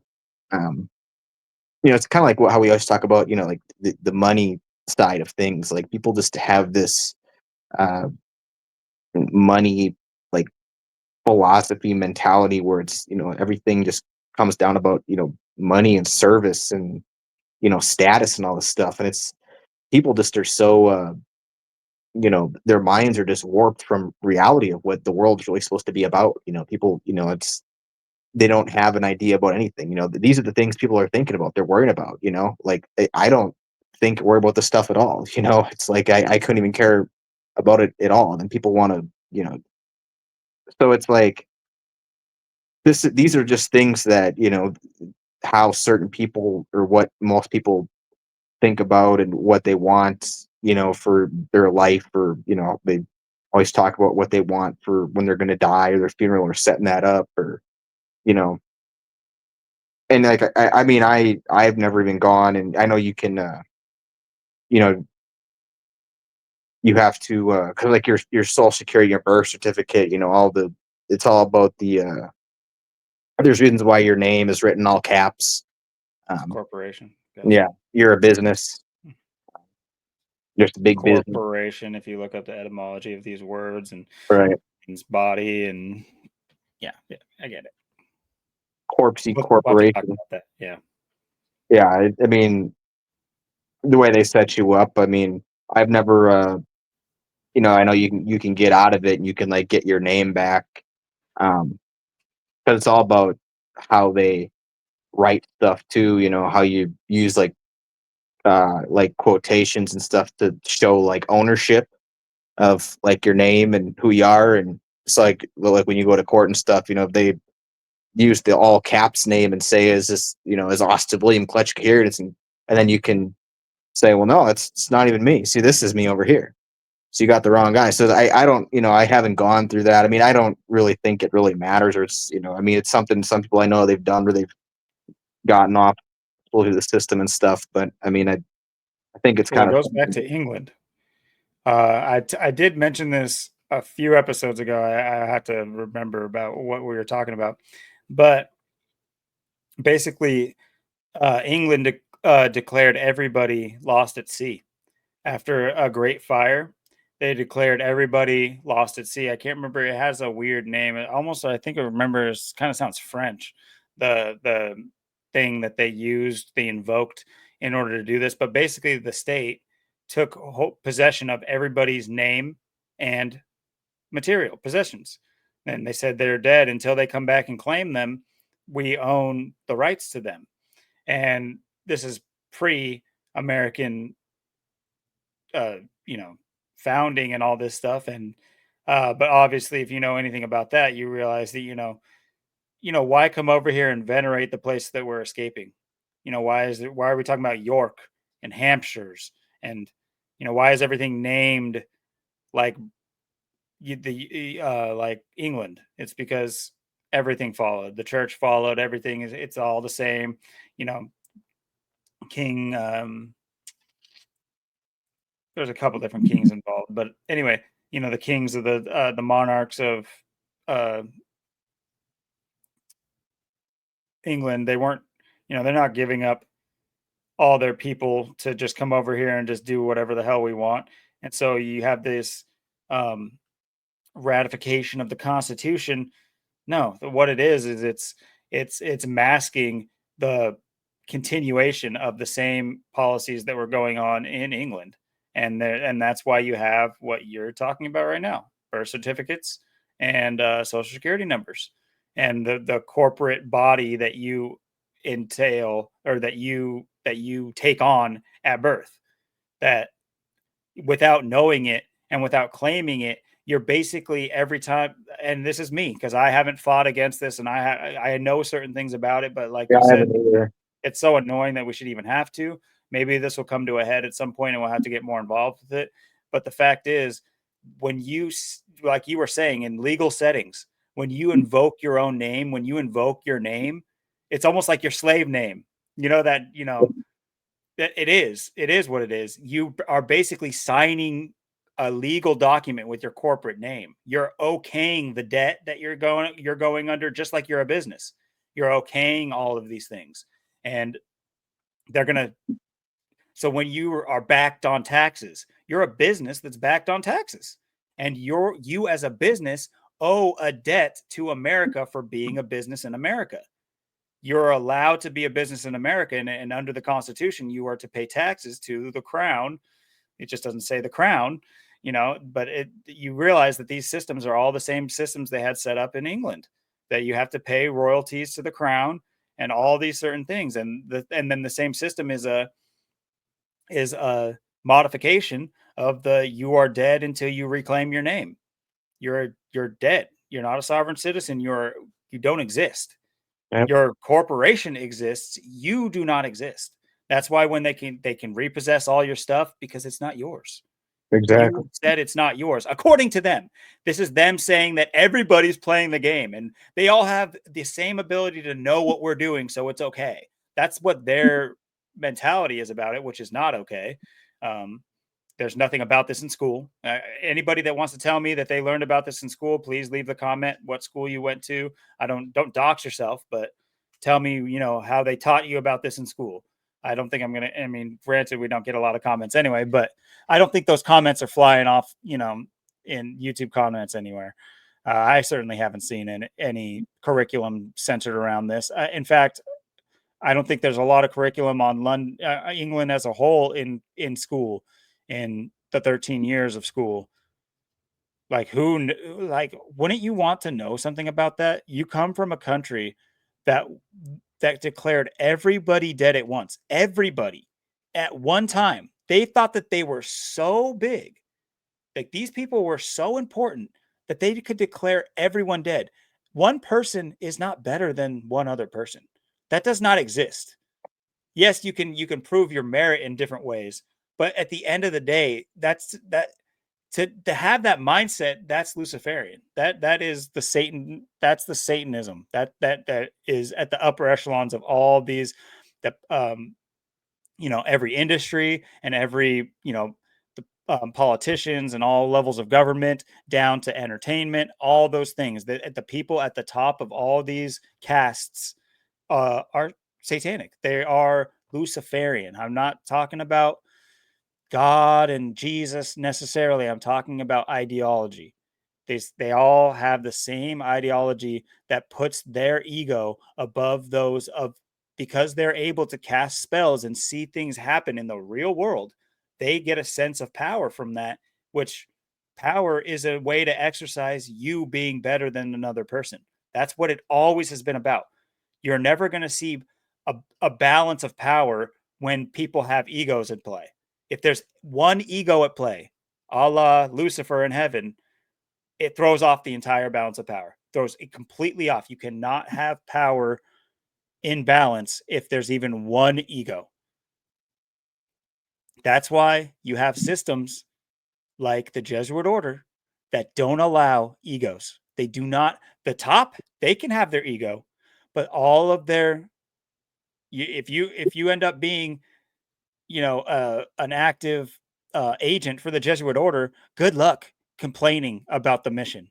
Good luck saying anything about, the any of the popes, the gray, black, white, red, yellow, rainbow pope.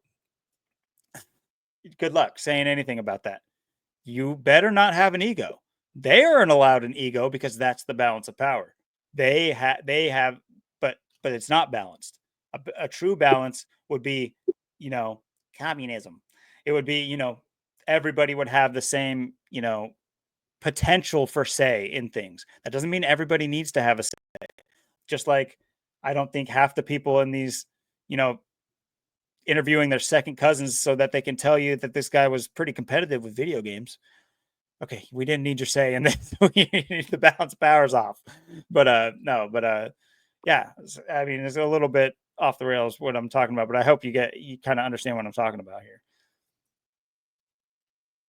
No, right on the money. I mean, and this is a lot of stuff too. Things like we're getting into right now, like um, that we really haven't talked about a lot yet, or haven't really talked about. But all these Um, things are, it's like you said too, like, and I don't know, like, what school you would have went to, or they would have pointed this stuff out to you. I mean, it's, you know, and like I said too, I know, like I said, I was, taken advantage to in my youth too. Like I said, I know the year I was born, 95, I found out I got like 3 vaccinations or 3 shots that year.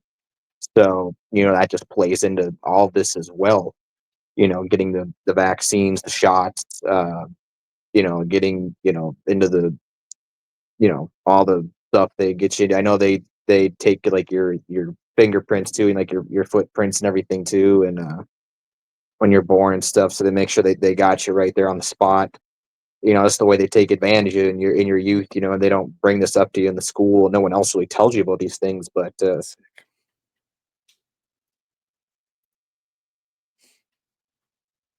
go on. I was just saying it's sick how they do it.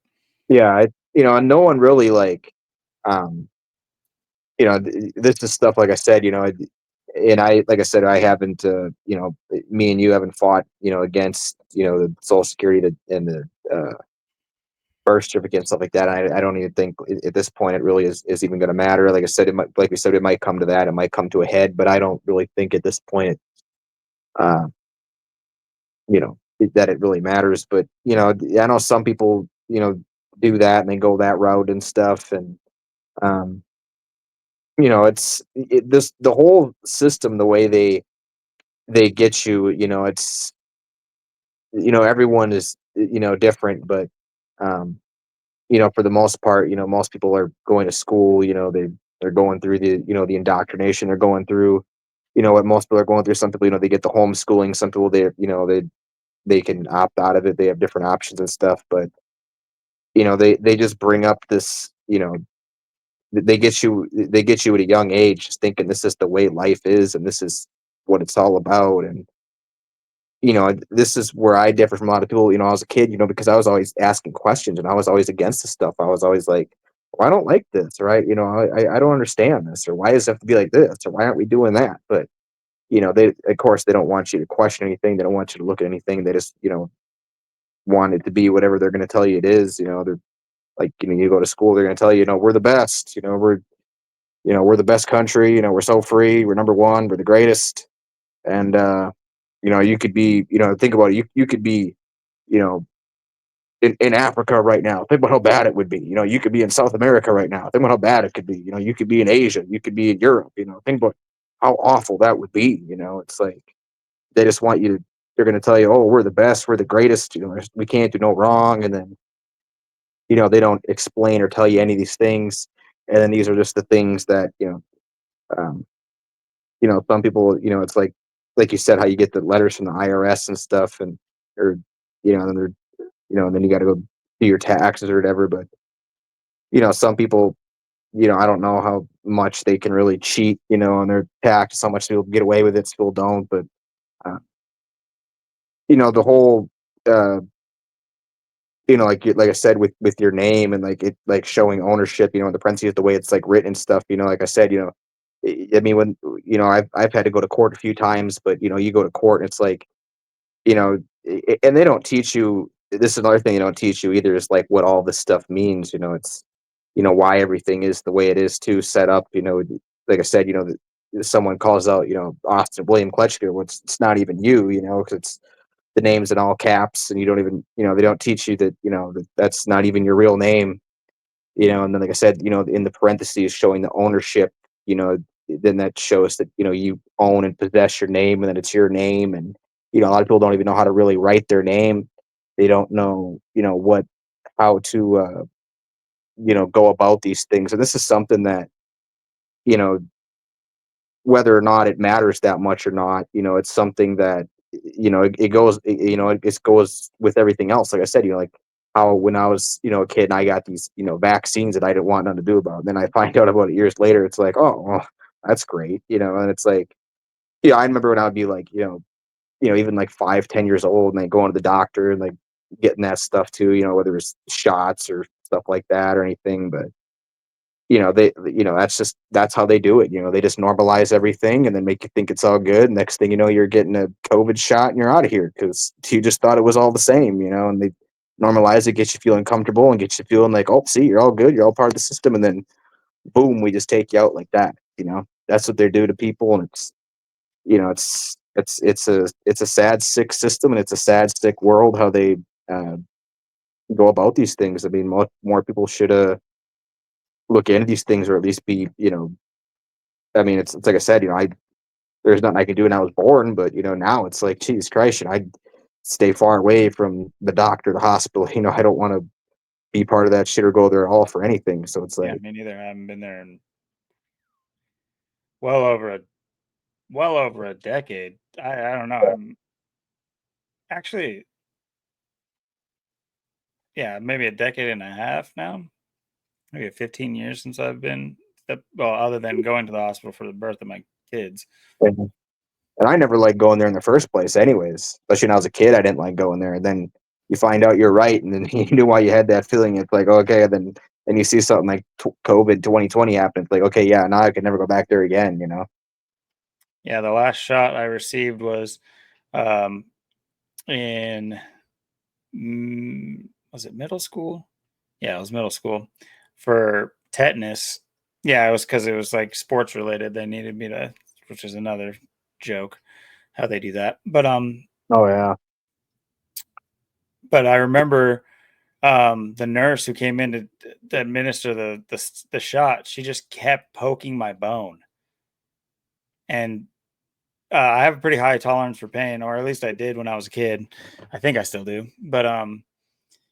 She was like shocked because like she would flinch every time she like realized she was hitting my bone. She'd be like, "Oh," because she was wrong, and I wouldn't like cry. I didn't cry or like flinch or like it's just like I just winced. She was like, "Wow, you're good. You're good for this," but like she had to poke me like 4 different times to get the right spot. I'm like, all right, yeah, Yeah. sure. My mom was right there. She didn't even do anything about it. Didn't even that it's like I can't imagine. I can't imagine. Yeah. Never mind what I know now. If I had to sit there and watch somebody poke my kid 4 times without getting it right, I'm talking about just normal, like on some care and shit. I would be like, yo, what are you doing? Yeah. Aren't you supposed to know how to do this crap? But like knowing also what I know, I wouldn't be there, but let alone that's just a huge red flag in my opinion. But Yeah, the thing is, like, I consider myself my own doctor. I mean, I consider myself I might as well be a doctor at this point. I mean, especially after COVID and how people, the doctors just got paid under the table to go along with it, and screw people over. And then it's just like, yeah, I mean, I could never stand, the doctors and hospitals, and I just never was a fan of them, and just could see right through it. And and now you just, you see it and you look at it, and it's like we were said before too, everything's about, oh, well, you got to have, you know, oh, you got to have that 4 year degree or that college degree, or, I'm a doctor, I'm certified, or, whatever. But it's like, you see these people, they're a bunch of quacks. They don't know nothing about nothing. They don't do, you know, you could go to a doctor for, years on end, and they're not going to treat you with anything. They're just going to give you stuff to, just kind of cover stuff up, and either, keep it as it is, or, make it even worse. You have to come back to keep doing more and getting more. That's what it's all about. That's why they make so much money. It's like, these people, they have all these pills in their cabinet, and, they're popping all these pills or taking all these pills. A lot of people, they might drink, they might have alcohol in their system. They're taking these pills, they're getting all fucked up. These pills are just fucking them up anyways. And this is what's happening, sadly. A lot of people, they just, they get, caught up in this stuff. Maybe they watched a little bit too much Dr. Oz, and, got suckered in. I'm gonna see a whole 4-year episode coming up. Oh yeah. Yeah, it's something how people just buy into that stuff. I mean, I always stayed away from it. I always try and work on things and fix things on, I mean, if you want to get a massage, that's fine. If you want to go to a chiropractor, that's fine, but that's pretty much where I leave it. I mean, um, unless I can't fix it or do it myself, or it's like out of my hands. But and the people, like, they don't, it's gotten so bad, it's like how, and the healthcare is completely, I mean, the health insurance, a complete scam, like everything else.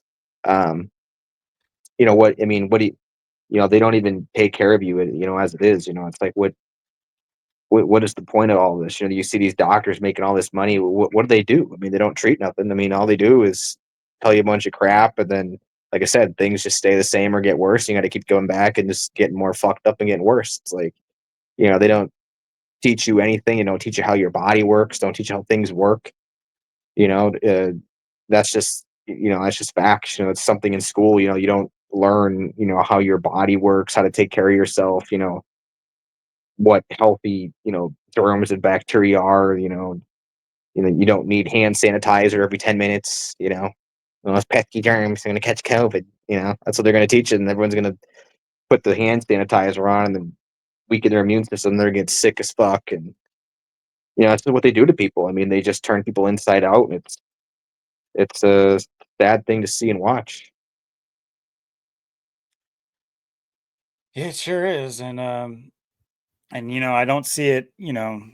They have such control over so many different facets. It's just like good luck, getting nurses to get behind this when look at COVID. Look at when that hit. Oh, everybody becomes a TikTok dancer. All of our nurses all at once, like a choreographed thing, all become TikTok dancers. And let me just put it out there because I worked at a hospital. My first job was actually at a hospital, the same hospital that my two kids were born at. Um, dude, okay, bedside manner is a real thing, but there's also it's a club. It's a club. And it is not a joke. The relationships between, it's like don't date nurses. First of all, don't date a nurse. Don't do it. Don't do it. I'm telling you, don't do it. Never mind the potential for cheating. They're not who you think they are. They're not who you think they are. You could be looking at the sweetest looking girl, and I'm painting them with a broad brush because that's what I saw broadly everywhere. In the hospital I worked at, this was all over. They sensationalize it with like Grey's Anatomy and all these ER and all these stupid shows about even the comedy ones like Scrubs and stuff like that. They'll sensationalize, but it to an extent that is what it is. You got to understand these people have, like I was just saying, they have an ego.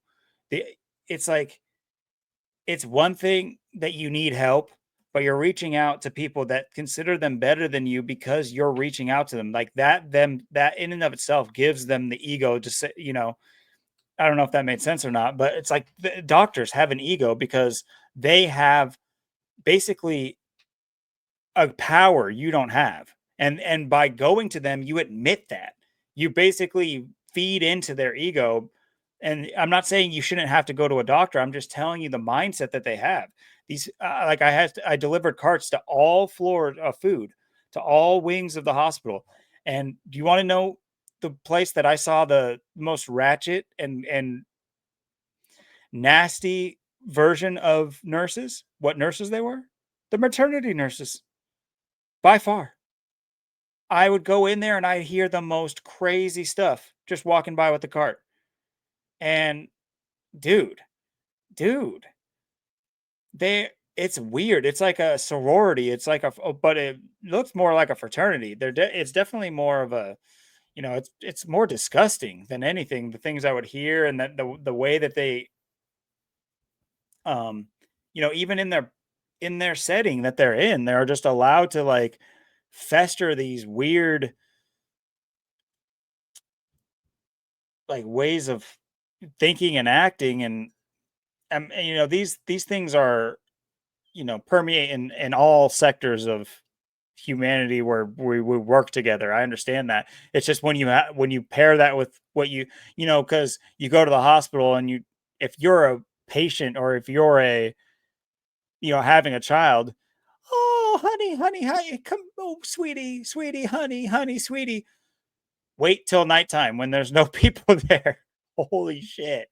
But yeah, I mean, I think a lot of people have, become hip to this idea.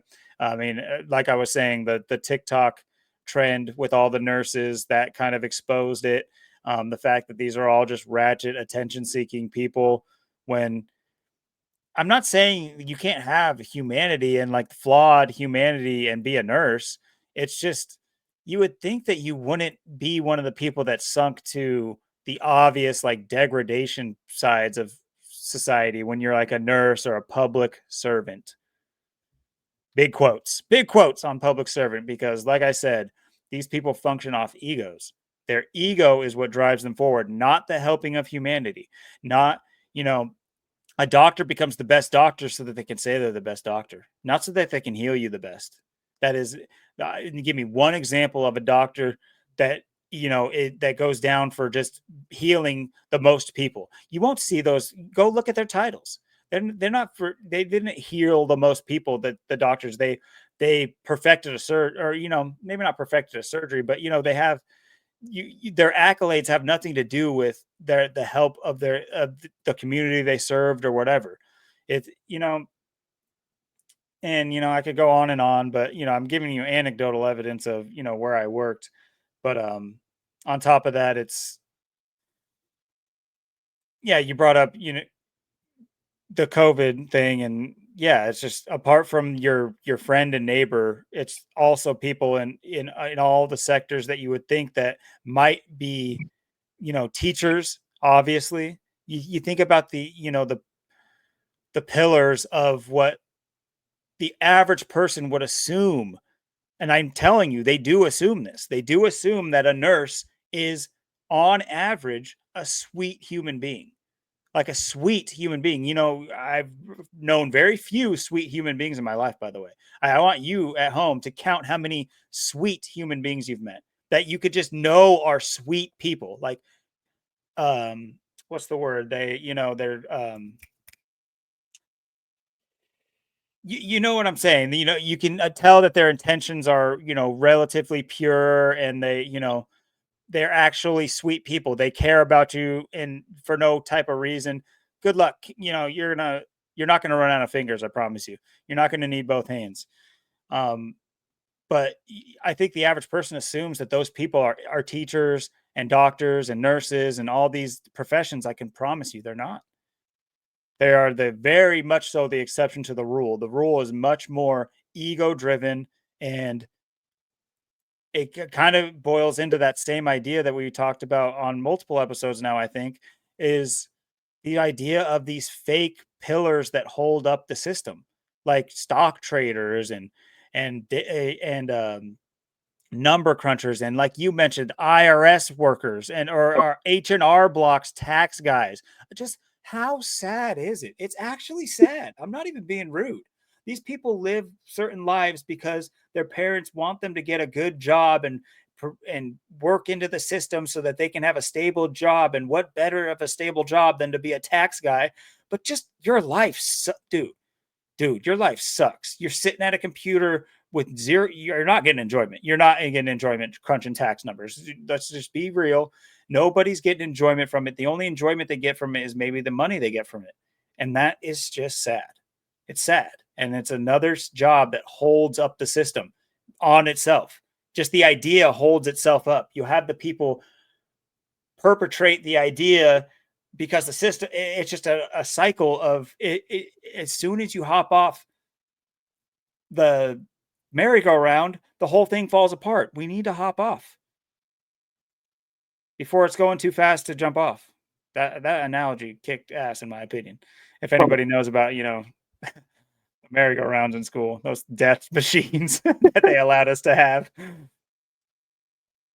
Yeah, those stationary horses spinning in a circle will get you. But yeah, that's where they have us right now. I mean, we're spinning at a astronomical speed, like the Earth flying through space, I guess. But that's just part of it all. I mean, they have to keep everyone under arrest and have to keep everyone in this state because that's just what they do. I mean, um, look at all the people that like I said, all these jobs, whether it's like I said, a teacher or a doctor or lawyer, whatever, it's everything's on the cusp, on the hinge right now because, like I said, with all these jobs that are, the better jobs, the better paying jobs, that require more school and stuff. Well, AI and technology is taking these things over. I mean, you go to a doctor, it's like, well, I could just, you might as well go to your AI doctor. I mean, what's your doctor going to do? I mean, it's like, that's why there's, videos on, YouTube and stuff, and, research, you can do. It's like to figure things out and do things on your own where, you don't, need, a lot of times people think, like I said, I think in the last episode too, I was talking about, people having surgeries and need all these surgeries where they could just, all you had to do was do some stretching. All you had to do was, a little exercise, a little stretching. You didn't need all these surgeries. You didn't have all these medical bills and, all this debt you had to accumulate. You didn't need any of that. You didn't have to do any of that. All you had to do was X, Y, and Z. But, oh, well, I went to the doctor and the doctor told me this. Yeah. And then you go home and then you look at your cabinet, it's full of all these pills and shit. Yeah. I don't know how these people even function. I mean, I've seen people, you open their cabinet, they got a pill for everything. I mean, I just take, some vitamins, some minerals, stuff like that, stuff that keeps me, upright, uh, pretty much that's about it, some, protein powder and I go to the gym and it's like, I'm good to go. It's like, all these other people, they're just, putting all these things in their body that they don't even understand. And they think it's making them better. It's making them worse. They're declining. They don't even realize they're declining. It's just like, man. And then, and then you see like, like I said, with, all these, jobs in society, like you said, and, it's being a tax guy, I mean, another job, it's, you could be, like a tax guy. To me, it's kind of like, it's like a parking enforcement job. I'm gonna get paid to write you tickets. Hey, how about that? My job is to fuck you over, to sabotage your life. Here's a ticket. Yeah, go get fucked. Yeah, your whole day was for nothing. Yeah, I mean, how do you go home and live with yourself at night? Like, I couldn't, you know, I couldn't live with myself. I had to just, steal other people's money. I mean, and just, treat people like that and screw people over. And that's, um, what this all is. It's whether it's, uh, these higher ups or even, low level jobs. Like I said, parking enforcement or, tax people. Whatever. Is take your money. Because not only, you paying in for taxes. Like me, like I pay in for taxes, then you got to pay the guy too. So he's making his, fare on you as well. You know, and it's like when it's all said and done, oh, here's your park enforcement ticket. Sorry, you were, 10 seconds over on the thing. Or sorry, your Non-negotiable. your car was quarter inch over the line. Yeah, we have to charge you $150. Sorry. It's like, it's just, it's just, TSA agents on wheels. yeah, it's just such a bullshit system we allow. We just allow them to screw us over in all these ways. Like I said, I mean, who would want that for a job? Like, how can you live with yourself doing that? Like I'd have to. I don't know. I might honestly shoot myself if I had a job like that. Like I couldn't live with myself. I'm like, I'm a horrible person. I can't deal with it. Find a nice comfy greenhouse and just write a letter and Yeah. hey, wait a minute.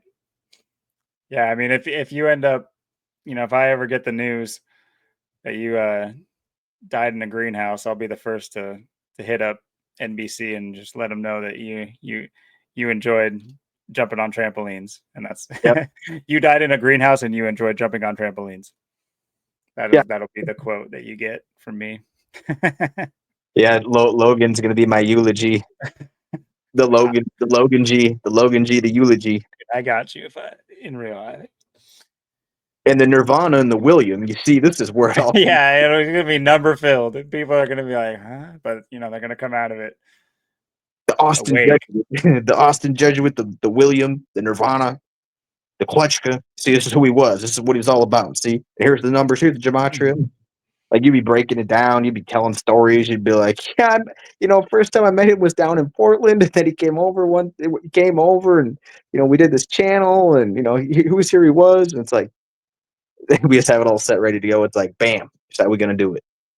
See, that might be worth actually discussing because who knows in this crazy world. Right. Uh, and it's not in my immediate list of things to how I'm remembered. Like that's not what I'm focused on at all right now. That's so far down the list. But if it's something that can be done, that's actually not a bad idea. It's actually out of a joke, but the more you said it, I was like, actually, I wouldn't mind. It's actually kind of funny too because I've lived my whole life and I've had like great friends, quote unquote, and decade long friends that you know it took one government event. It took one weird falling out. It took one thing, and those people don't even exist anymore. Might as well, we don't even exist to each other. You know, how fitting would it be someone that I, met months ago that I would trust more than them to give an accurate depiction of who I was or what I thought about. So actually, you know, all jokes aside, that's actually not a bad idea. We should tentatively think about something like that. Anyway, I would, wills. yeah, yours would be kick ass, dude. I won't, I wouldn't have to lie either because you just live that kind of life, dude. Yeah, you're in my William, your Williams will. I absorb your corporation. I become a conglomerate. You get Williams will. Thomas and Kletchka Enterprises.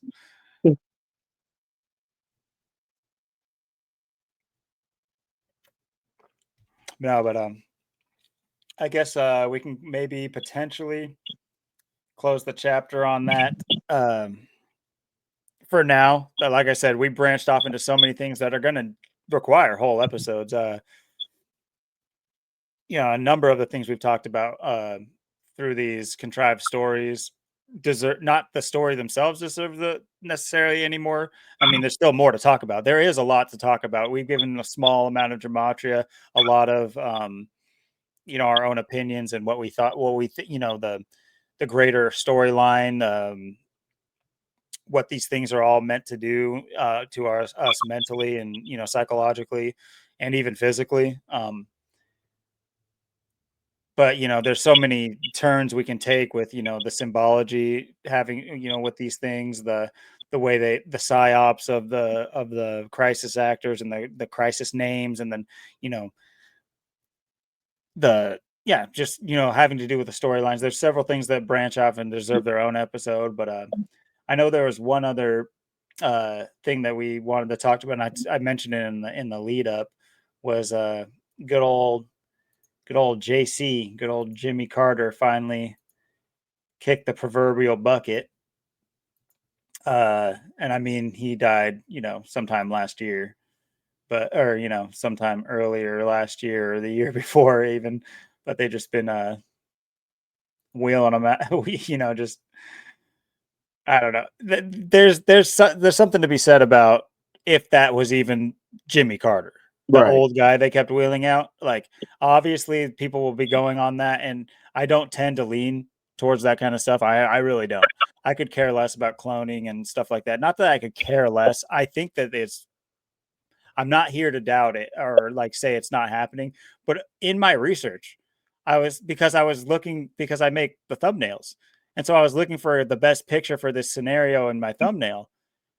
And all the pictures I was looking of them, I mean, it's just going towards the same things that they like to talk about. They can be easily disproven, but like, dude, had every picture I looked had different ears. Every picture I looked, they have a different nose. And it's like, it's almost to where you can start to see the original throughout the other ones. And then there's this other guy sometimes, same as they like to say with Joe Biden, because his ears are attached sometimes and not attached others. I'm like, I'm sorry, what kind of ears are those? Or sometimes they're attached? What do you mean? Sometimes they're attached. What? What do you mean? How do they fuse together in a week? But anyway, I don't like to go down those rabbit holes necessarily. I do think of that stuff more in the realm of entertainment because who the hell cares? I chalk it up to not the who the hell cares even. It's just like it will be revealed. We need to start doing something. Never mind what we think it is. We need to start doing something to where these things are going to be exposed. We need to, tomorrow's the big anniversary. Maybe instead of grilling burgers for the January 6th anniversary, we we pay a real tribute. We show, how it's really done. And of course, I've done no planning. I work tomorrow. I'll just be the first to say, wah, wah, wah. But no, but in all honesty, we should start planning. Obviously, I'm not talking about going and shooting a fake person like Ashley Babbitt. I'm just saying we, you know, cause a scene at these places. I'm down to hold our city officials accountable. I've done research on Tina Kotek of Oregon, our new governor. I've done research on who's that other guy? It'll come to me randomly, but he's actually a lord of Oregon. He owns land in Oregon, up by the coast, and that gives away his name. But I'm blanking on it, and that deserves a little bit of I'll have to do a little write up on that because it is a funny little rabbit hole.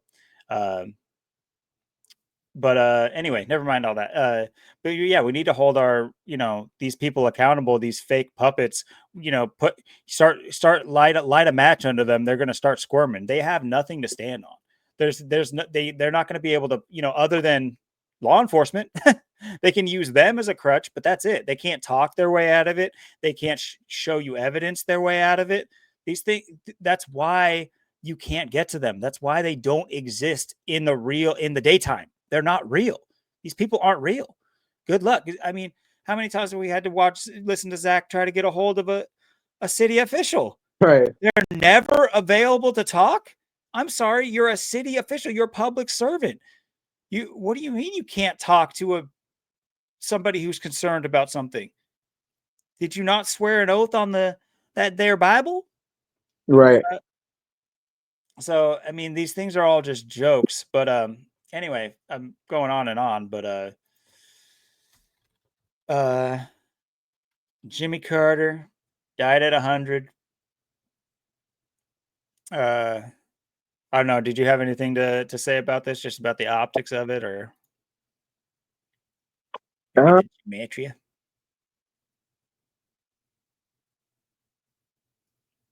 yeah, I can't remember if I know I think maybe King Richard brought this up last week, or if he was the one that talked about it. I can't remember if I had anything on this or not, if I got to it or not. I I think I think touched on it, but I think that was just it.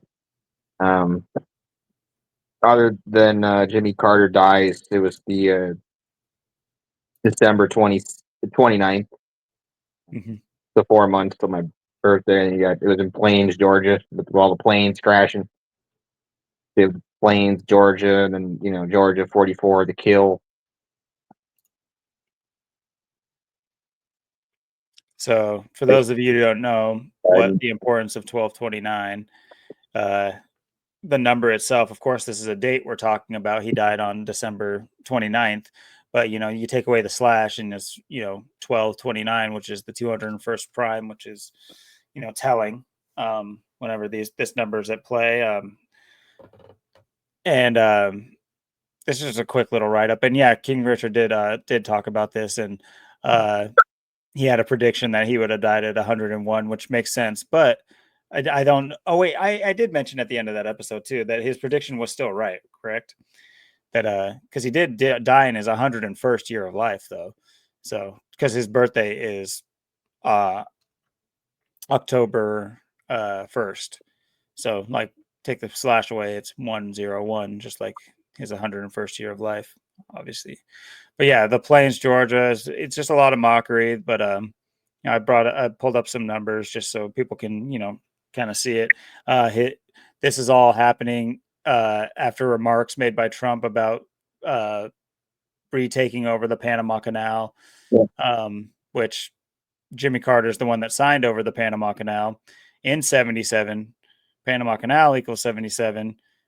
The amount of people that died was Trump said 38,000, which is funny because 38 is the number of death or murder. But he's also known to over exaggerate, so he's just filling that role in his stupid speeches he gives. But Panama Canal also equals 67, and I thought it was worth mentioning because it's another one of those. Remember we talked about the Great Wall of China, which was one of my favorite discussions we've had so far. But this is another one of those great works of humanity where so many people died before the completion of it. It reminds me of that stupid anime One Piece, where that's literally a form of capital punishment. Is the idea that you're going to be building and working on something that you're never going to see to fruition, but that is your punishment. Is you're just basically where are the names of the workers who built the Wall of China? It's crazy that that's something like that. It wasn't documented. It stuff like that. To my point, I see this as that's why I have blood sacrifice and human sacrifice, because that's what it ended up being. 25,000 people for this canal. Can we say definitively? Oh, but that man, whew, that's worth it though, because now we got this little line in the land, and the water goes through it, and we can put a big ship through it. So might as well just bomb. So it's like 25,000 people needed to die for this. Excuse me.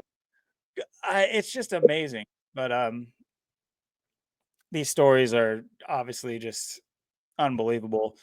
Um, not to sit there and say that these people didn't die in the making of the Panama Canal. That's a debate all in of itself. Anyway, um, but yeah, the write up wasn't very big. I just thought it was just worth having something on this guy, because I wanted to also say that my whole life, whenever this guy was brought up, he's played the archetype of like the good guy. Like a lot of presidents give off this aura of like they're like, think of Trump, think of Clinton, think of George Bush. Like they give off this aura of, something's amiss with them. But he was always touted as this like, oh, but just look at him. Like he's such a soft spoken. He's so, he barely he got in there because of like his kind heartedness and stuff like that. I never saw it that way. It's almost like I could just peel his. I can see what's right behind his skin. I could just see that he is evil. Like I don't have the proof of him necessarily being evil, other than him being buddy buddy with all the people that he should, if he was a kind hearted normal person, he would not be buddy buddy with. All the presidents I just listed, he's all takes photos with all of them. He's been, not to mention the end of his life. Oh, I'm just living to vote for Kamala. Kill me, please, but just anyway. Uh, I you know I just to point that out. Whenever I saw him as a kid, I always thought like, I don't like that guy. I don't like that guy. I never liked Jimmy Carter. He's like, you shouldn't like any president, but for some reason I never liked Jimmy Carter. I always thought that he was just like weird. Weirder than some of the ones that are more boisterous about it. It's like, the hidden part of it makes it more obviously weird to me. Anyway.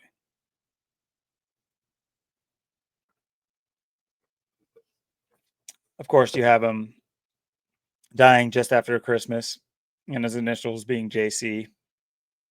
Another interesting thing they did there. But yeah, I don't think we have to go too much onto him. There is a good amount more.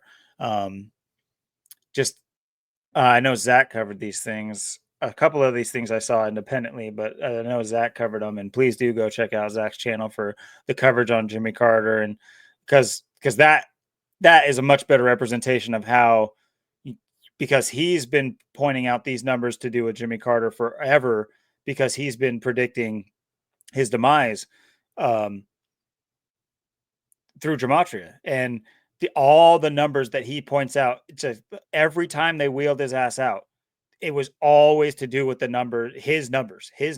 It's like your numbers up. That plays out, and you're able to go through, and if you're able to click on the ones that have to do with Jimmy Carter, especially his death, and King Richard had great information as well. So check out them. I'll scroll theirs at the end of the episode, and I know I always have Gematria Effect News, Zach's channel, in the description, so do check that out. But yeah, this is just what I came across. Like I said, I had a pretty busy week. But other than that, I know you wanted to discuss some of the uh, sports world, correct?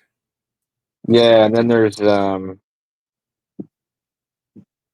we have the season finishing up right now, or if it's finished, I don't know if the last game's finished. And then there's also the big snowstorm that's sweeping Oh yeah. the majority of the country, or the middle of it, I think right now.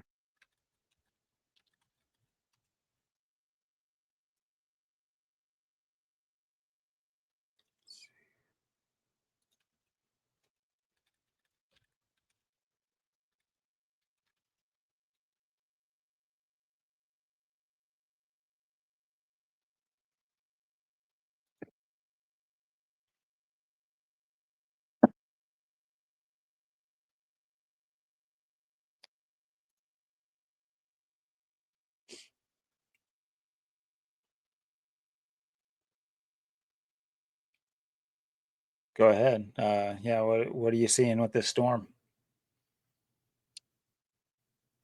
Like we went over, I mean, it's interesting too with these winter storms and these blizzards and stuff that they don't give these things any names. The old no name for these things, but yeah, it's kind of, well, I mean, it's really like the first big storm of the winter so far. They said it was going to be cold and wet, um, but this kind of seems to be maybe the first. I haven't really heard of any other storms so far, but this seems to be kind of the first one, um, or at least one that they were kind of somewhat making a deal about. I'm not sure how it's turned out for a lot of people, but it was supposed to involve, like, I think like 20 states or so, and cover, I think, it was to affect like 50 to like 70 million people. So, um, the timing's interesting, especially, with everything going on right now, and, the NFL season ending, regular season coming to an end tonight, and then today, and then you have this. So it's kind of maybe caught some people off. Again, I don't know how bad it really is. So I know people that, watch our channel. I don't know if you're caught up in this. Whoever is might have more information or know how bad it is or what's really going on. But yeah, if you have anything to say, you can always leave a comment or email or something, or Mhm. if you have more information. But yeah, I mean, it's something, like, it's weird how I didn't really like hear about this, but then I just kind of heard about it, I think last night or the night before this storm, and it just seems like it's kind of somewhat swept under the rug in a way. But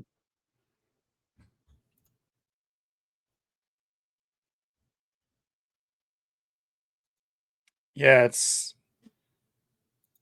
BBC, the best source of information for America. Seems to be the only one that doesn't blast me with ads and actually has the story. It's weird. yeah, it'll give you all the names to the people that got ran over. Yeah, we got it instantly.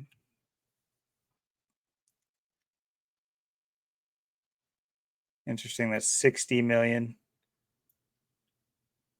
You got Trump about to take office.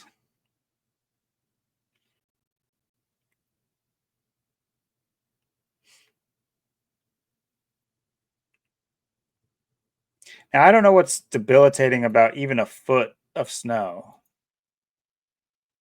Yeah, Yeah, it would for Port. I do in Portland. Hey, we get an inch here, and it's ah. It's like no matter how many times it happens, we're still never ready.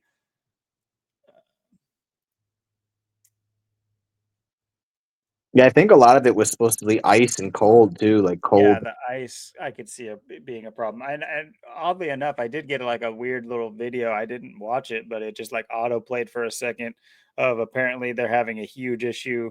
I can't remember where they said it was though, but like something like a 300 car, like in the total was just continuing to go up, or maybe it was high 200s, but reaching 300 of cars that were kept spinning out on a highway because they couldn't see the black ice.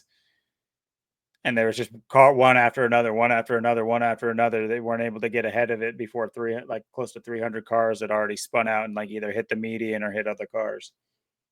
Yeah, I've seen some videos like that too. So I think this is it's kind of a sneak attack thing. I think that's why they're trying to kind of blow it up too. Kind of keep it under radar so it catches a lot of people off guard. But this does play into weather control and things of that nature. They'll give you the forecasters say the extreme weather is being caused by the polar vortex. You know, Right. obviously, obviously, we're talking about a polar vortex here. This is what they do. This is polar vortex season. Um, it's an area of cold air that circulates around the Arctic. Incredible. Um, okay, parts of New York. Well, it says upstate New York, so I don't know how much they normally get. That's another thing that they're kind of vague about. It's like, is 3 feet a lot for upstate New York? Because I know New York gets a lot of snow. Maybe not the city. Well, the city gets a lot of snow too, but Yeah, and I was kind of hearing this was like happening. This is what I'm so confused about with the story. It's like, because then I heard it was in like the middle of the country too. I mean, obviously New York's not the middle, so and then I thought they said something like Utah was like in it too, and like so I don't really know who is being affected by this, and what the effects are. I mean, are some areas going to be more of the cold? Some areas going to be more of the ice, the black ice. Maybe some areas are more of the snow, um, or maybe there's something else going on with this. So it's kind of weird how they're the way they're kind of putting this out there. It's like there's not a lot of information on it, but yet they're kind of like they don't really even give like a lot of states. Like I try to look at like, okay, what states are even involved, or what's really happening, and there's not really a lot of that. But so it's kind of confusing. well, the states that have so far declared an emergency is Kentucky, Virginia, West Virginia, Kansas, Arkansas, and Missouri. I do want to say real quick, the Kansas connection, they're saying tornadoes could be whipped up. And obviously, you think of tornadoes in Kansas. Good luck not thinking of the Wizard of Oz. Yeah, We mentioned Mehmet Oz, the Doctor Oz. He's being brought on by Donald Trump. But do you know about all the connections with Wizard of Oz and Donald Trump? Like multiple times, I know Gavin Newsom, Kamala Harris, multiple like not pundits, I guess, but politicians have compared him to the man behind the sheet, the curtain. He's yeah, just he's pulling the strings, but he's not some big tough guy. He's like the wizard, he's like the Wizard of Oz. You pull the curtain, he's just a little man. Like, but earlier as well, there was a movie about Donald Trump, and in that movie, he talks about being the Wizard of Oz. That he sees New York. A lot of people see New York as like trash or whatever, but it's about him wanting to build Trump Tower in New York, and he's like talking to his dad in the movie, and it's like he's like, no, it's something about either I want to be the wizard or I see New York as the Emerald City type of deal. But he's connected with like the Wizard of Oz like archetype type throughout his career. So then he also is bringing on Mehmet Oz, Doctor Oz in his thing, and now they have to mention Donald Trump in a story about how there could be tornadoes in Kansas. Congress is due to meet on Monday afternoon to certify Donald Trump's. And that's what all this is about, too, is like, oh, it's going towards Washington, D.C. Oh, no, the right. sovereign city, Washington, D.C., the sister city, the place that's not really in the United States at all. It's its own country. Let's worry about that because, oh, lawmakers aren't going to be able to, they might not be able to get in there. They might not be able to get there on time. Oh, they might be late. Never show up again, please. But yeah, it's Yeah, all these stories are about Trump. I mean, everything is about Trump right now. It's um, it's weird. 60 million Americans. Yeah, 60. Yeah, it's just all these stories are uh choreographing with Trump in the next 2 weeks, and I think it's going to be a very interesting next 2 weeks, the next month, And whatever comes of this storm, whatever this, however many people, end up wiping out of the black ice or whatever happens, it's um it just seems like they're making things a lot more harder to understand. It's like these cyclone bombs that we're having, and I can't figure them out. I mean, I can't figure out what's really going on. And then it's like when there's not even a cyclone bomb or anything, it's like there's a tornado or a hurricane outside. It's like I'm like, what is this? What's going on now? It's crazy. Yeah, I feel like everything is getting harder to detect. What if something is like an actual threat, or how they're really targeting. It's getting more difficult to really pinpoint it. Like with this story too, because it seems like it's more of like the East. Really, when you look at it, it seems like it's more of the eastern part of the country, um, apparently. But who knows what this thing could turn into a cyclone bomb. This thing could turn into a hurricane or something. So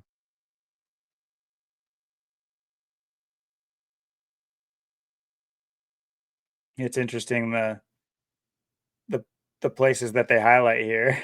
You have Kansas City, more than likely Super Bowl right, pound. You have Indianapolis, the only like city that equals 201, and then Washington D.C. yeah, Hmm, what a smattering of picks there.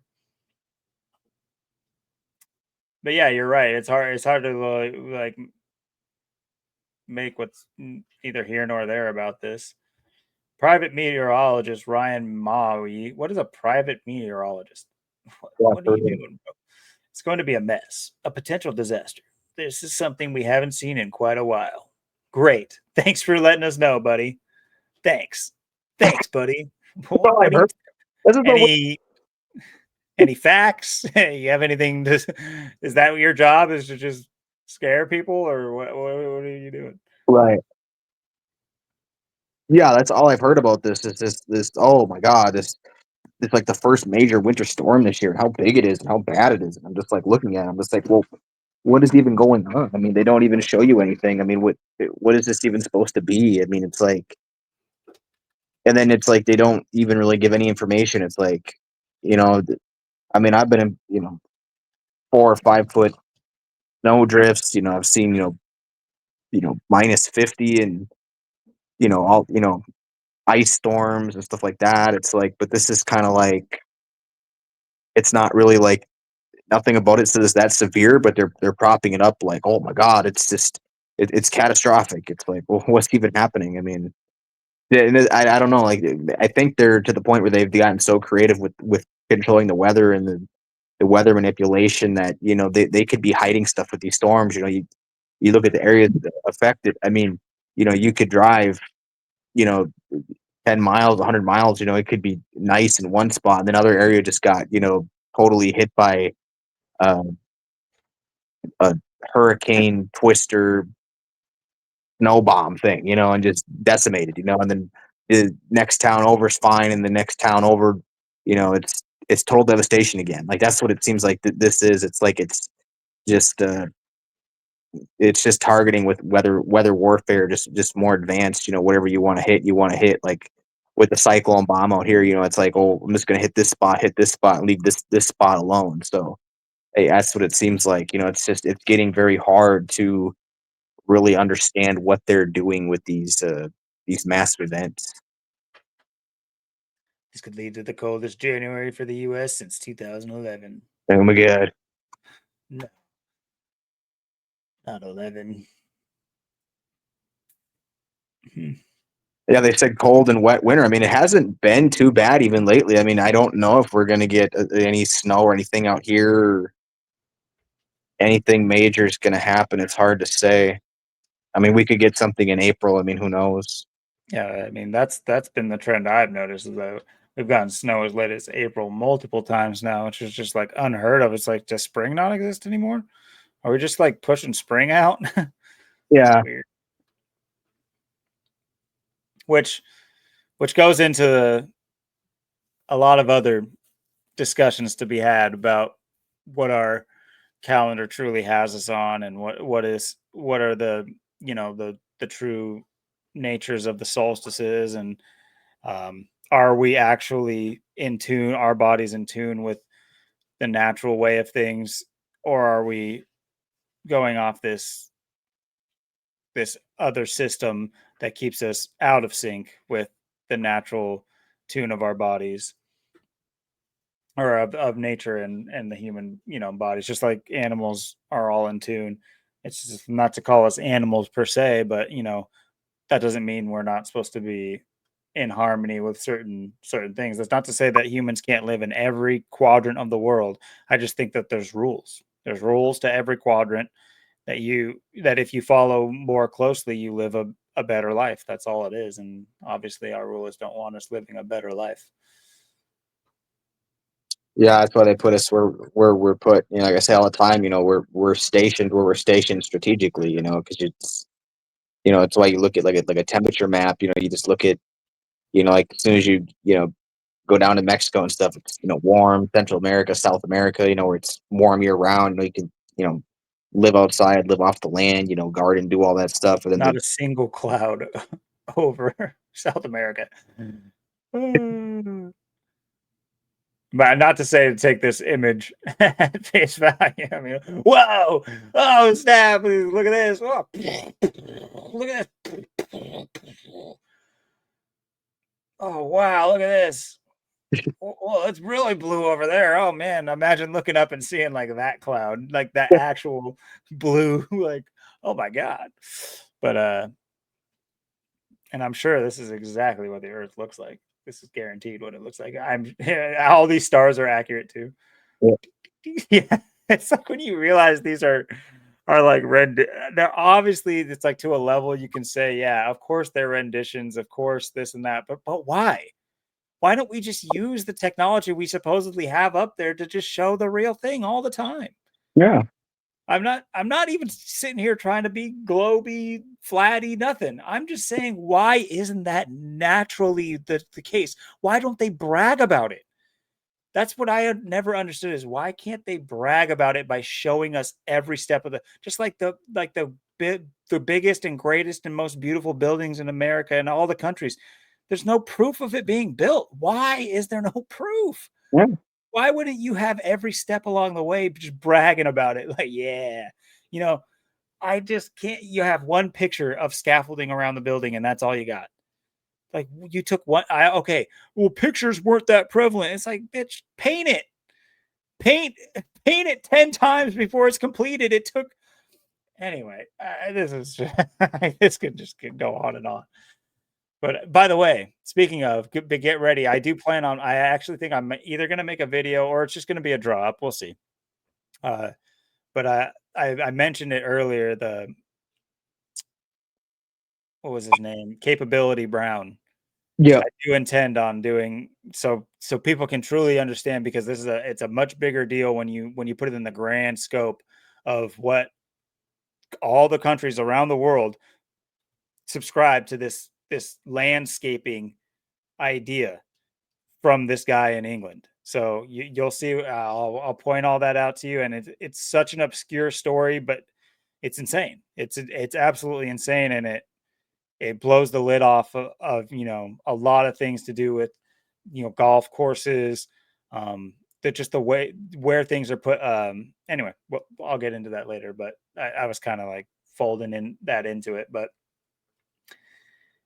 yeah, we'll also see, speaking of, we're going to talk about the NFL here in a second.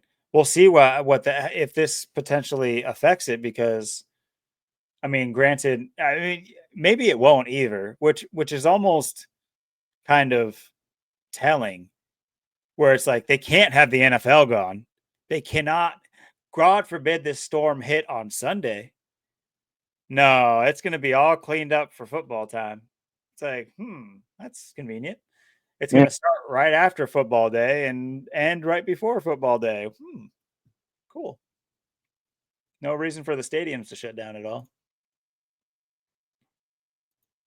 Yeah, this is the only thing you can do. It's like, yep, everything else is done for, but your football is going to be there for this no matter what. But yeah, your work, your school, everything else, all closed down. Severe storm, but football's on! Yay! Mhm. It kind of reminds me of the Asheville, the most recent thing in Asheville.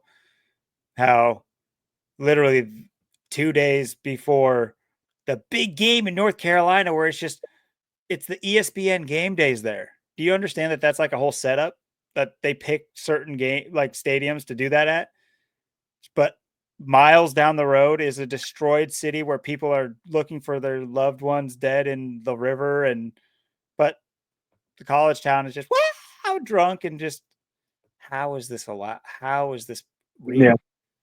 It's insane, and I know how it's real.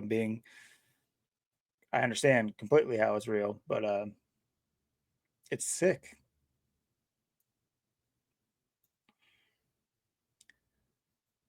So, yeah, and you're right. This is shaping up the playoff. Let's see if I can. Maybe I'll bring up. They like to do their little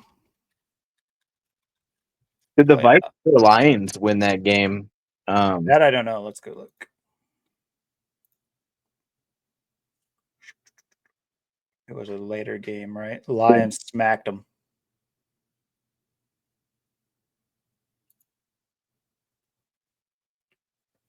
Beat them by 22. Yeah, because that's probably going to be the Super Bowl right there. Those two teams in Kansas City.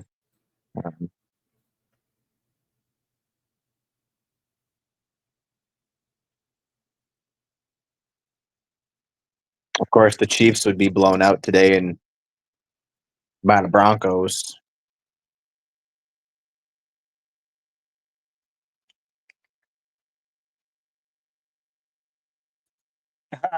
Wow, 38, really? Yeah.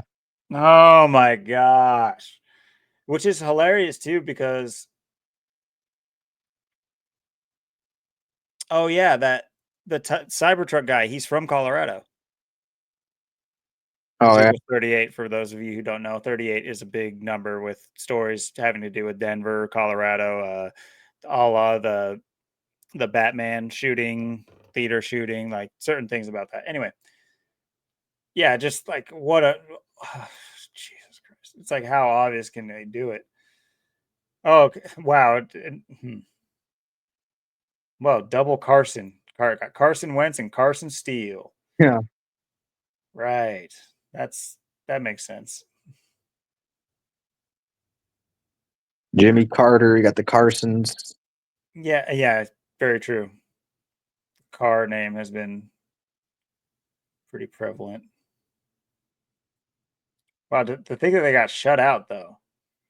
Yeah. And I had said too that I thought that they might lose this game, and I was saying that I Yeah. thought they probably would lose the last game because I figured they would.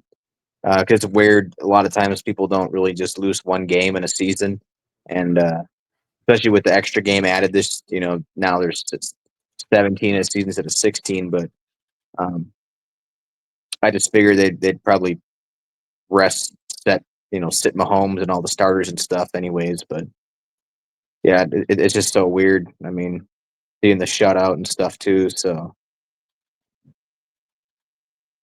we'd have to keep our eyes peeled. Obviously the Chiefs won't play for another 2 weeks, but the wild card round, I don't even know how the playoffs are set up right now. Obviously, it's Yeah, got that's what I was to, gonna look at. yeah,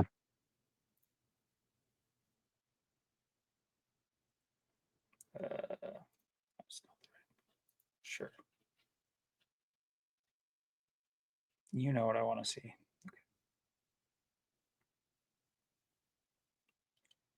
Wait, is this seems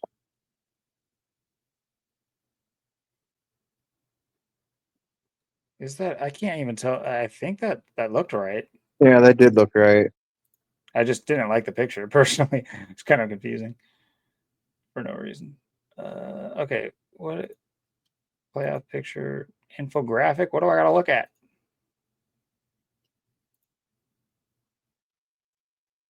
Oh,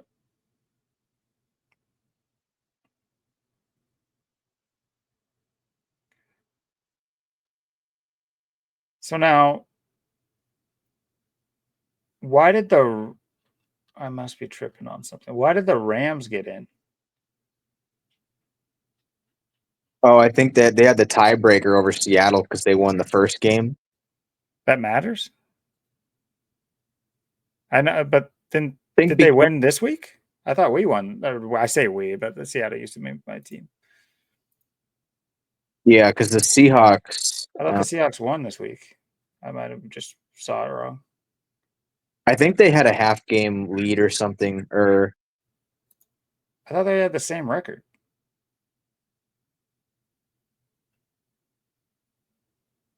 Does it come down to points if it's a tie? Because we're 1-1 against each other. or maybe because they had the spot first, and then since it equaled out, but they were maybe that's how they do it. That would be so unfair. That's so stupid. No, that can't be it. Let me see here. They're always changing things though too. How they True.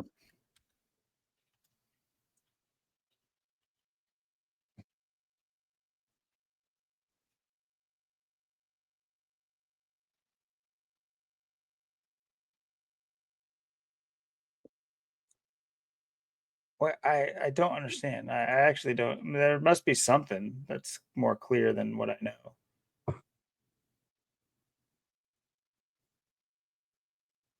Oh, it's probably their record in the division. They go to do stuff like that. I bet they have a better record in the division.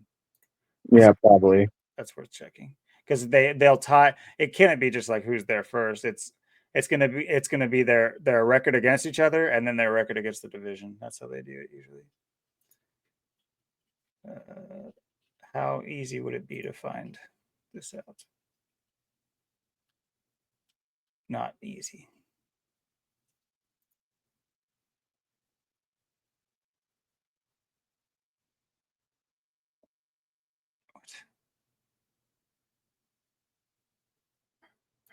Okay, I don't care about that.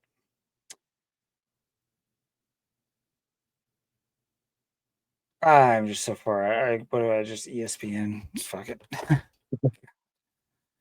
What is so hard about this?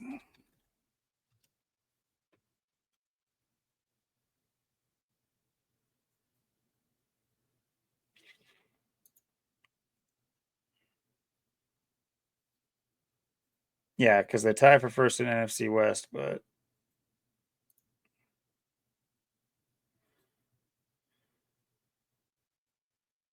would it be under stats? Maybe. Or that's going to be into no team stats.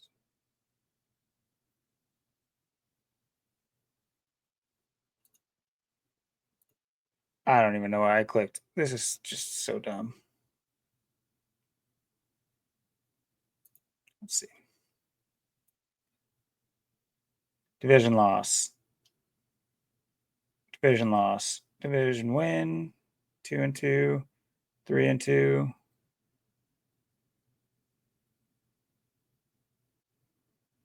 4-2. Wait, what? Yeah, that adds up.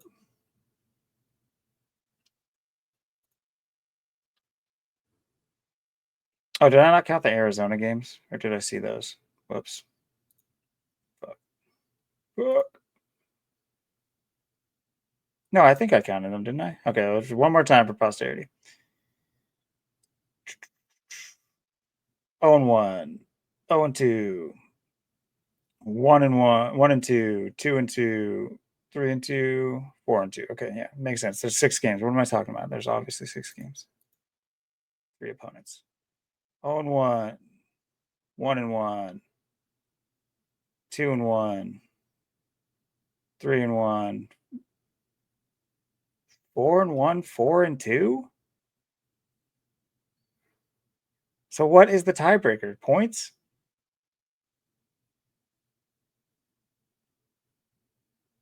yeah. I'm not even sure how they determine it.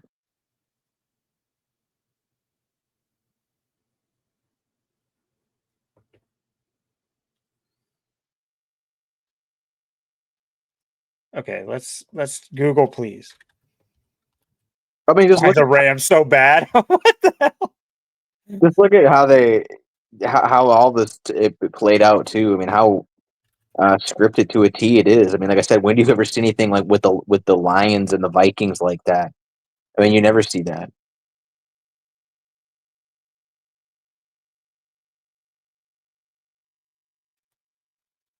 Okay. All right. Thank you. But why is that the case? They both have the same record. I'm willing to find out that I'm just stupid about this. Because it's maybe something I'm forgetting. Okay, see, here we go. A rare tiebreaker. A higher strength of the teams that they beat have a better record. This is like college rules. It's like bowl rules. This is how they used to do to see now college is doing the NFL and the NFL's doing college. I'm serious. What the heck? I've gotten a little whiny. The combined win percentage becomes the next tiebreaker. Wait, so how come? Oh, okay, so like it must be by more than one game. It must have already been by two, like so that's stupid. That you're relying on other people to like you're relying on Arizona to be a better team, so your record's better. Like obviously, I understand that that's how college used to do it for the majority of its you know existence before the playoffs were started, but why don't they just do a play in? More games, more people watching, do a head to head. Well, how could they ever just say, "Oh, it's because Arizona didn't win as many games, but they beat Arizona," whereas whereas the Rams beat the 49ers and the 49ers won a game more. What does that have to do with anything? Did they compare the whole schedules? Did the that's crazy. Not this. I'm not giving this an air of legitimacy at all. I'm not confused that this isn't legitimate. That's just crazy. So our confusion was okay. I feel at least vindicated that I'm not that I care about knowing the rules of the NFL, but I do feel vindicated knowing that this is a crazy thing. I wonder how many times they've had to do this. Yeah, I mean, I know that's why they changed. They said they changed the. There used to be 16. You'd be 8-8, but that's why Mhm. they go to 17, so you can't have an even record. So you can't be a 50-50 team. You're either going to be a winning or losing team. Yep. Um, I guess unless you get a tie in there, then you know. But um, it's just how they and that's the thing. They tell you that, oh well, we do these things, so these things don't happen. But then look at like I said, look at how all these you know how all this played out this year. And when do you ever see anything like with the Lions and the Vikings? And when have you ever seen that? We were talking about Seahawks, the Rams division, how that was turning out. I mean, that was they ended up with winning records, but then you look at like there's three NFC North teams in the playoffs.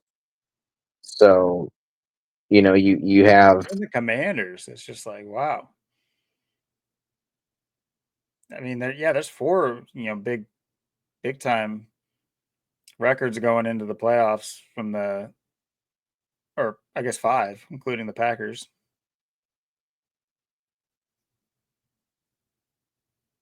It's almost like they want to give legitimacy to their added rule sets. 17 games, and look at the excitement you can get from this now. Before it was a bunch of 9-8 teams fighting.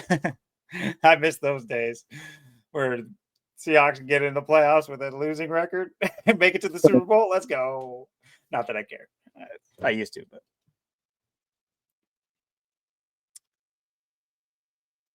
yeah, I mean, it's just look at this. I mean, this is what I'm talking about. It's like there should almost be a rule. It's just like, well, what was the Buccaneers' strength of schedule better than the Seahawks? Why are they in? Because I understand that they do it by division. I am completely aware of that, but it just seems so arbitrary. Like, who cares if like why wouldn't they just play another game to prove who's the better team of the teams we're talking about? What does it have to do with them beating San Francisco once or twice or Arizona twice or once? Well, who cares? What they have the same divisional record. They have the same record. Yeah, I mean, and look at how these, then you have, like the Packers lost and the Bears won. So then you have the Packers are in the wild card spots. You have, Mm-hmm. you have two wild cards from the NFC North, and two of them had like besides the Chiefs, like the best record in the league. So, um, it's so weird how they put all this together. I mean, I've never seen a season turn out and look like this season. Um, so you have to wonder how they're setting all this up. Um, I mean, obviously the Chiefs are in the driver's seat, Mahomes in the driver's seat. You know, obviously with the big, 38-0, 38-0 ritual today. Uh, sitting on the sidelines, but Oh, okay. So they sat Love. I think Love. I thought it said Love got hurt or something, or he got injured. I think he was in the game. I don't know. Who knows? Here we go. That's how the season started too. It started with That I Love starts, season gets injured, gets hurt, ends the season, gets injured, gets hurt. can't script it any better than that. Yeah, finished how he started. Started how he finished. So it seems to me like the Green Bay had a 1 point lead in the fourth quarter, but they kicked a winner. Good old Cairo Santos. What a name. Big Cairo.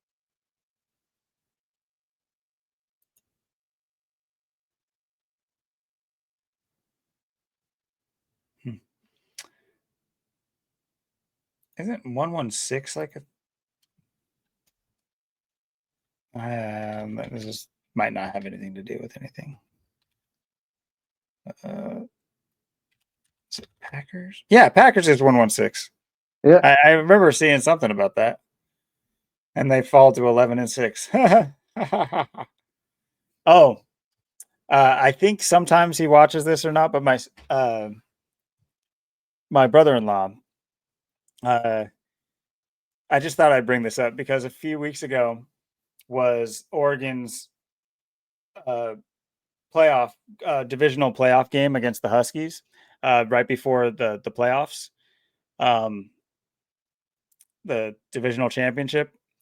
Uh, and I was watching that game and I was talking to him about it because I don't, I'm so far removed from these things, but I was talking to him about how, because watching it, I was getting all the infographics on, the potential, playoff picture and who Oregon would have to go through. And because Oregon was the number one seed, I didn't even know that until I went there and he turned the game on that we were the number one seed at all. I'm so far removed from sports, but I noticed that Ohio State was squeaking in. And I was just like, I talked to him. I was like, bro, I told him, you better hope Ohio State loses early on. I hope they lose game in the first game of the playoffs so Oregon doesn't have to play them. That's exactly what I told him. I was like, you do not want to face Ohio State. And we just got mollywopped by Ohio State, completely destroyed. But yeah, it was so easy to see the writing on the wall with it. It's We were playing board games and like hanging out as a family, but he had the game on. And I think he's waking up to some certain things, but you know, people are where they're at. I'm not gonna he enjoys the games and he's a Packer fan too.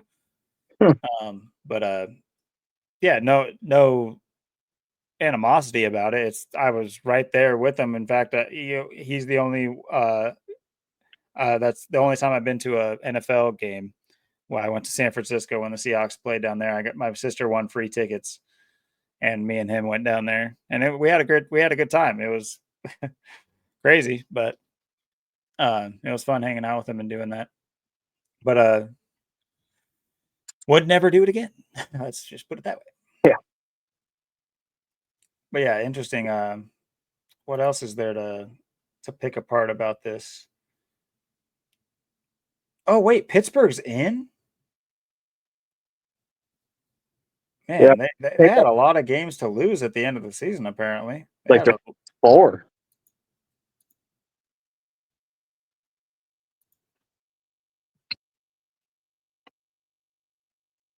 Oh, okay. Oh, okay, because there's two. So the. Oh, okay. So the Broncos must have been eliminated. Or wait, are they in there? I think the the No, they Broncos. are in there. Okay, so there's. I guess I'm acclimating myself with how many. You're right, because there's 7 now. So there's going to be the 3 division winners and 3 wild cards with the number 1 seed. Yeah, because they used to have the number 1 and the number 2 seed get the first seed. Now it's just so they changed that all up. Yeah, I've literally I used to be I used to be in on all this stuff. That's how they changed a lot in a small amount of time. I'm trying to catch up with this crap. Okay, so man, yeah, the AFC is looking. I mean, at least it makes more sense to me. This is kind of how it used to be. But it almost looks like they've just flipped it on its head. You look at the Bills at the top and the Patriots at the bottom. These Yeah, are interchangeable, but this is wild that this is the way it is now. Um, Same with the Chiefs. It's like the Chiefs they hadn't won since they had Priest Holmes. yeah, So and Chargers are always so funny. They're always, I swear, when you understand archetypes in football and how they do these things, trust me. Trust me, I know archetypes in sports. Portland Trailblazers, baby. Just look those guys up and you'll understand archetypes of in sports, how they like keep a theme with a sports franchise for a long time. But the Chargers, man, just perennially like powerhouse offenses can't do anything in the playoffs. Never can do anything in the playoffs. Just all they do is make it there. And you think about the venue. They are a California team, San Diego. They represent Northern California, a huge market. Any reason why they keep making it to the playoffs where they're filling their stadium seats every week? Hell, when they go to play the Rams, they're still in California. They're double filling their seats, or yeah. vice Go versa. San Diego to LA. They got to, Mhm. they just the way they manipulate these teams and where they're uh, playing or what their names are or what the um, their logo is or whatever. They always tweak on these things. They change them. The way the uniforms look. They always have ways to. But like you said, it's always the same thing. Now you have it's like the NFC North. It was always for the longest time. The Lions were like nothing, and now they're at the top of the line. Vikings, same thing. Mhm. When were the Vikings anything? Randy Moss. It was like But the even then, they were like like the Michael Vick, baby team. Moss. That's like the game everyone wants to see is Michael Vick and Randy Moss. Now Mhm. it's like now these teams are better than when they even had Michael Vick and Randy Moss. It's ridiculous. And you look at this is just like I can understand how that people might have disliked the NFC West back in the day because this is how our division always looks. And yeah, one of them's going to the playoffs. It's got to be one, but they'd just be trash. And I can't assume the Buccaneers are going anywhere in the playoffs. That's just my outside looking in view. Yeah. Then again, you got who knows? Maybe Tom Brady calls the first game. Yeah. I wouldn't doubt if they did that. I'm pretty sure he called. Yeah, he did. He called their game today. I feel like they do that obviously on purpose, but yeah, when I work and they put the games on the TV in the morning. Not to say I'm watching him. I just saw Tom Brady and saw the teams who were playing, and I'm pretty sure the Buccaneers had Tom Brady call the game today. And also, I just want to point out, like, sports fans, come on, let's look at this. When you see these matchups, you got to think it has to do with, like, what you could perceive as a probability of winning, because these things are Vegas odds. That's all these things are Vegas odds. There's money behind each thing you see, each set of teams you see here. Just in the number one seed itself, think about the college and how Oregon just got smacked by Ohio State, a low seed with all these injury problems that just magically solved themselves right before the playoffs, and they just hit their stride right before the playoffs, and now they look unstoppable, but they just destroy the number one seed. When you see matchups like Washington, Tampa Bay, who cares? Like, because nobody thinks either one of these teams is going to win. So, Right. like, no wonder of course you get this matchup. It's like, who can predict this matchup, and who wants to have to predict this matchup? Nobody has these two teams going to this spot here. So it's like, what do you know that these are the two teams that meet up and go up against each other? These two teams people might have something to say about. These two teams people have something to say about. Similar to, I would say, the Chargers in Houston. Nobody sees either one of these teams Right. here. So of course they meet. Of course it's not the Chargers in Pittsburgh. That would be too obvious. Not to say that they can't mess with stuff, but like I've always noticed this ever since even before I was like awake to this. I always noticed there was like throwaway playoff games.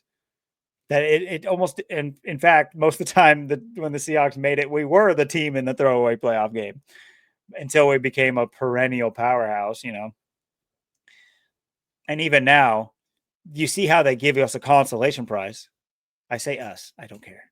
But Seattle, they basically made it except for this rule Yeah. where we're going to go by college rules now. So they didn't make it, but they would have. You just have to wait another season and spend another $3,000 on tickets and travel and hot dogs and beer. Oh, well. Yeah, minimum $3,000. Probably gonna be 30,000 at least for these people. But Mm-hmm.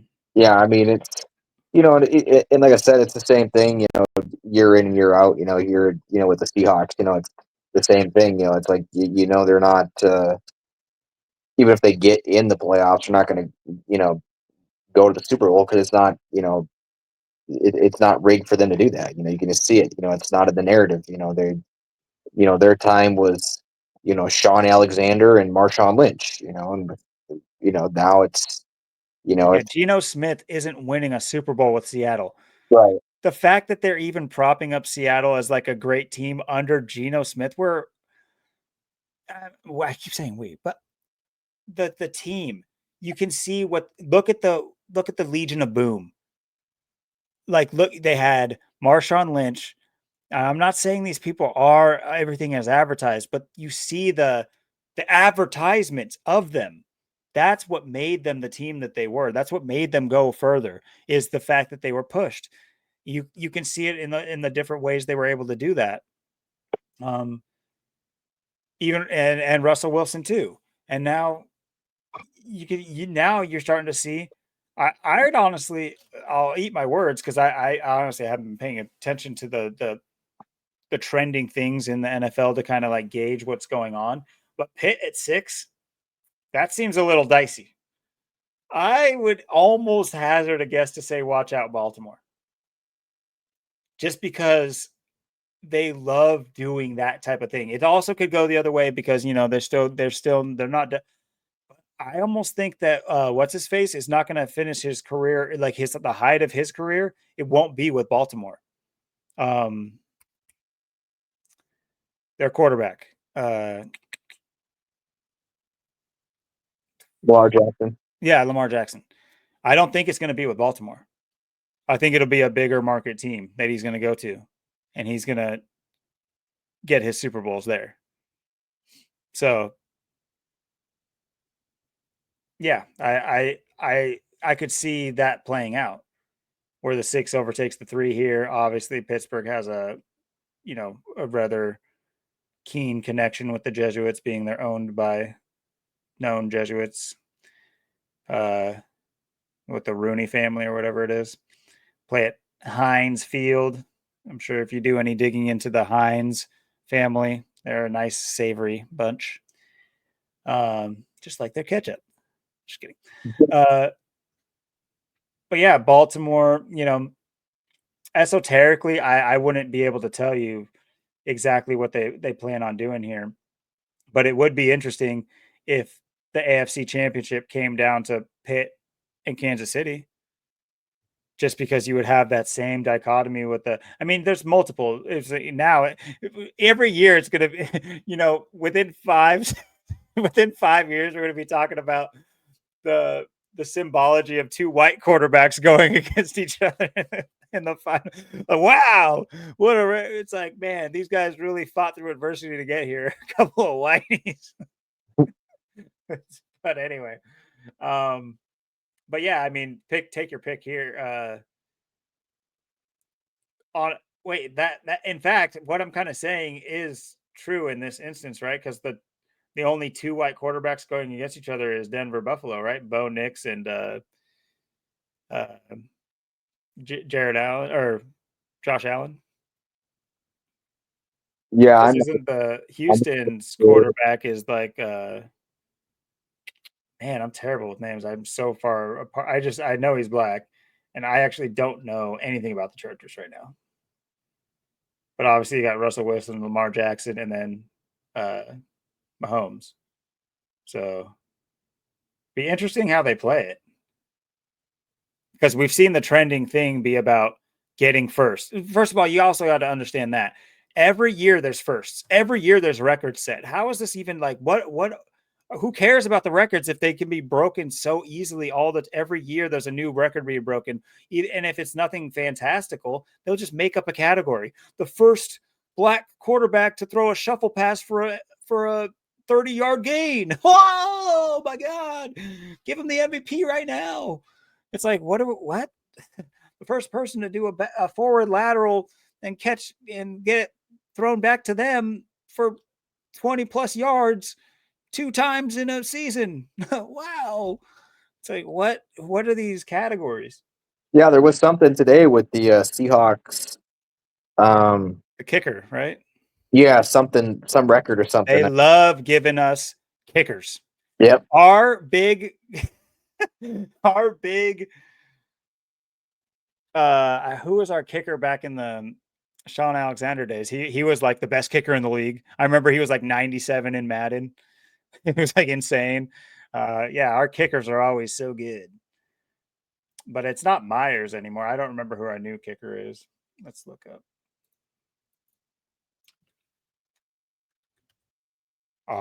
Our new kickers. When I turn off the stream here, when we're done, I take away this curtain and it's just Seahawks paraphernalia. You've seen it. I had to take it all down when you came over to put it under the stairs.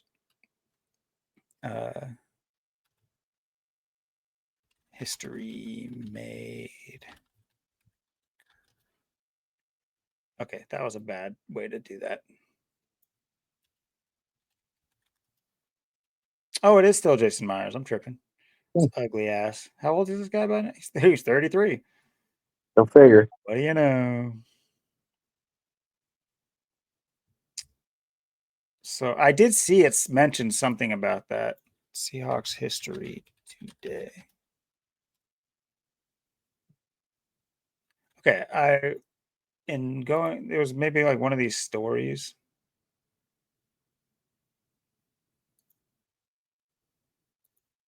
It's like, oh, you guys are getting screwed out of the playoffs, but hey, Hey, your look at kicker did something. And look, your quarterback got $6 million. So there you go. You can talk to your friends in the water cooler about that tomorrow. this.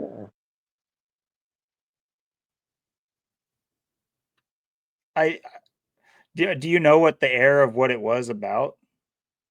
No, I just happened to catch it. I was Ubering around. I went in somewhere and I seen it on the screen on the TV. It was really quick. It was something um, some record or sometimes something happened. And maybe I thought I seen something um, with the number three, maybe two or three something. I can't remember. No.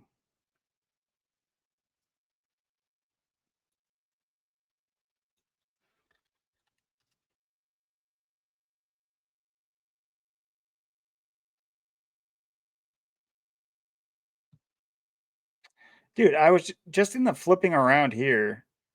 I saw something about the kicker in a record, but I've had to go through so many things to get to where I was looking for that now I don't know where it was.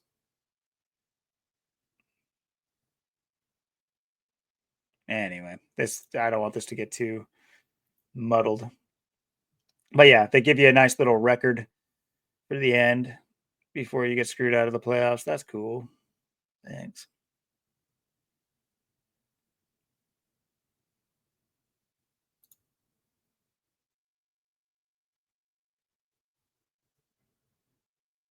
Hmm.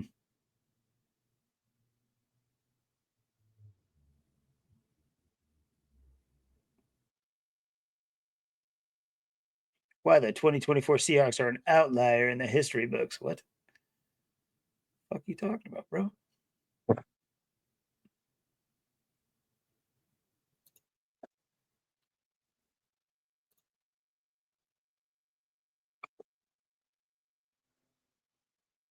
An outlier. That's the Vikings Lions. That's the outlier if there's ever been one.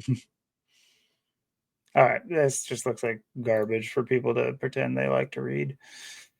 Uh, so why not?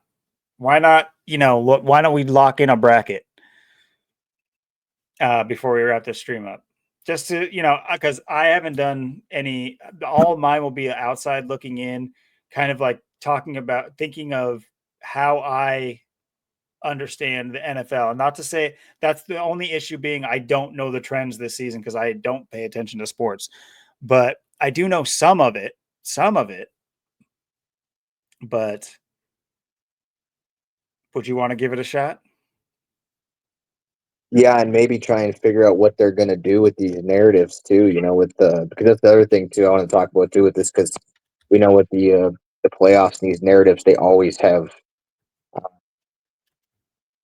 events and things lined up with this. So depending on who wins, who loses, and even these games in general, uh, this is gonna be interesting this next month till we get to the Super Bowl. How this pans out and what happens with all these teams and stuff. I'm pretty interested to see.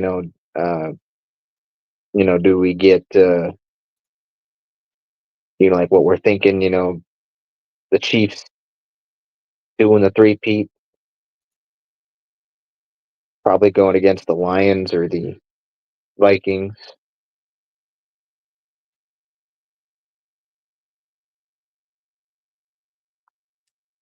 Why did this auto go there? Well, this one's not really working, don't I? This doesn't seem like it's going to work the same way I think it wants to be.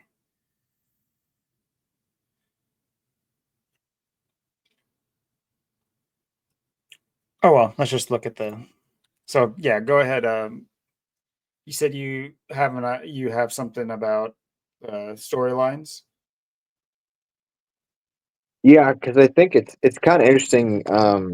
Even like we said with that snowstorm, how it's kind of going to Kansas, and then you do have Washington, the Commanders in there.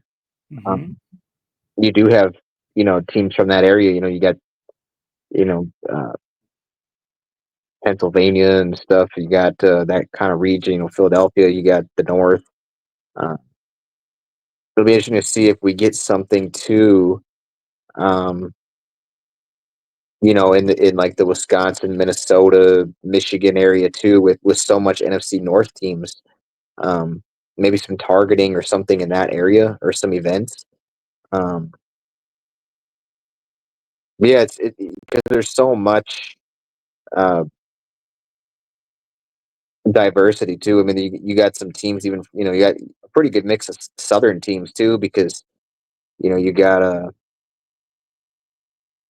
Houston. play in there. You got both LA teams. You got the Chargers and the Rams, so you have both of them. You got Houston, you got Tampa, so you got California, you got Texas, you got Florida, um, and you got quite a few teams from the north as well. Detroit, Pittsburgh, sort of. Yeah, Baltimore for sure. Buffalo. you got Wisconsin in there. Yeah, and it's such a because you got the rivalry too right there. You got the Steelers and the Ravens. You got the rivalry right there, the NFC North, and then of course you got the Broncos. Making it in. They just blew out the Chiefs, so we'll have to see what they do. Um, Kind of interesting. That's Russell Wilson just went from there to the Steelers. Now Mhm. the Broncos are in there, and so are the Steelers. So that's pretty interesting.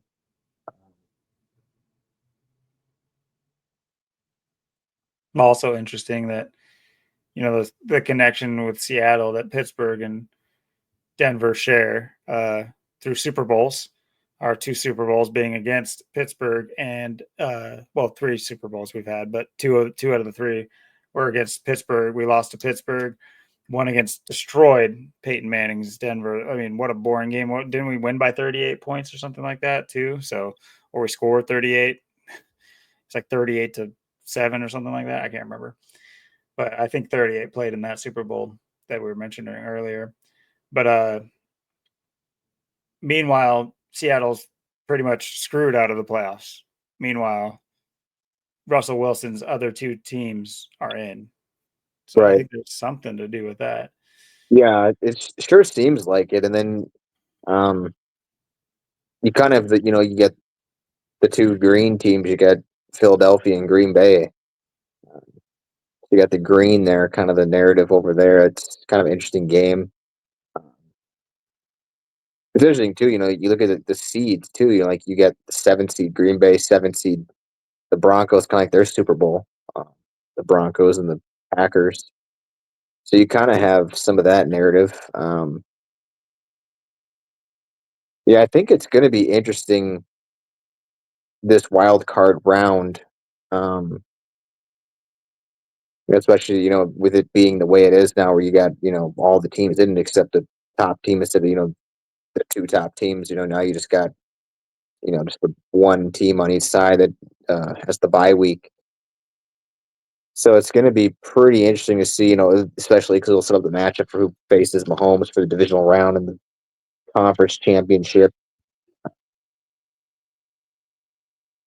Because then it's interesting too because um, the inauguration then happens, and then it'll be the conference championship after that, and then it's the Super Bowl. So we get the wild card in the divisional round before we get Trump in. yeah. So that kind of sets the narrative too. Mm-hmm. So yeah, speaking of that, what scenario best sets that narrative? I would say any Kansas City going back is something. But I don't want to get caught up too much in the betting mindset I kind of go through sometimes. I want to lean the other way for the bigger pay, for the bigger like chance on things that aren't necessarily that conceivable, because it does seem to me that I have a hard time seeing Detroit in there. I have a hard time seeing Detroit hoist the Lombardi Trophy in my mind. Yeah, For whatever reason, I just um, you look at Michigan, they got the college championship last year. are they going to keep pouring it on uh, a city, a town like that, or a state like that? I don't know. I that's not a trending thing I've personally noticed. You look at the elite teams that they had done it to, the Californian teams, the Raiders, the Rams, the 49ers. You look at uh, Pittsburgh, um, which you might not think is that important, but when you realize their importance in early America, you can start to understand why the the people that own these families really are like the families that own these cities. That's like what this is for. This bread and circuses, they run them. They they're playing chess with these they're playing with their toys. Yeah. So at the end of the day, it's hard to like wrap. And then there's obviously the betting aspect of it. There's the Vegas odds aspect of it, of all this stuff too. So, and then there's obviously the Gematria, which plays heavy. Um, but as far as just narratives go, like you're talking about, I would say personally, I would say Josh Allen is still being marketed. He's still in commercials. He's still in doing new commercials. He's in some aspect, he's paying his due. That Josh Allen's another interesting one too, where I don't see him winning with Buffalo. I see him going somewhere else, similar to Lamar Jackson, and Right. winning with another team. But and that's why, and them being like elite with the team they're in, it's very much so like they do it often with quarterbacks. They just really do this often with quarterbacks. Maybe we're going to see that with Russell Wilson. Maybe that's what we're about to see with Russell Wilson. Although that's a different trajectory because he won with the first team he was with. But anyway, I would say I see Buffalo winning in the first round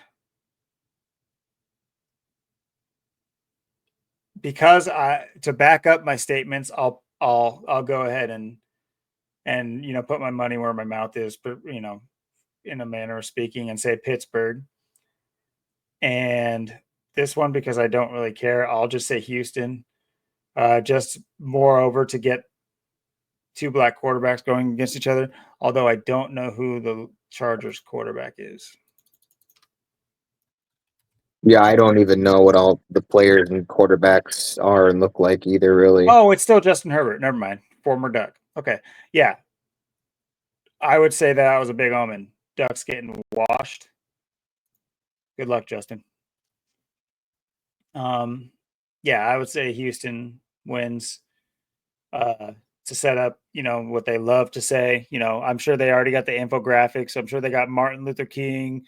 I'm sure they're going to talk about maybe even throw some George Floyd in there for the Houston versus Kansas City, this historic game. It's history still. It's so much history with two black quarterbacks. Oh, so much history in the making. Look, you're witnessing history. Hey, Shut brother. up. But yeah, so I'll put that down as the two black quarterbacks. Say the fall of Lamar Jackson, uh, and the eventual fall of Baltimore as a powerhouse, so that Lamar Jackson has a reason to leave, because that's what they like to do. They like to give these quarterbacks a reason to leave because it's all like this like popularity contest thing they like to do. And Josh Allen. From there, I would say marketability would go towards Pittsburgh, but having it go 1-2 in the AFC, which was a lot more clear, record wise, like the disparity between 1 and 2 in the, I guess 1, 2, and 3 in the AFC was a lot, obviously a lot different than NFC, where it's like all these teams you could start talking about why, well, they won this many games. They won a lot of games. Like there's so many teams that won a lot of games in the NFC, whereas, you look at Denver squeaking in and Pittsburgh somewhat squeaking in, and you know what I mean? and then just division winners that might not have done anything too great in the season.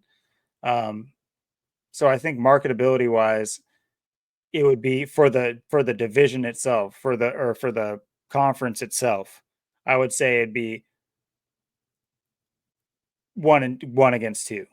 I would say they go 1-2 for the AFC, just to say, it played out the way that it should have played out. Right.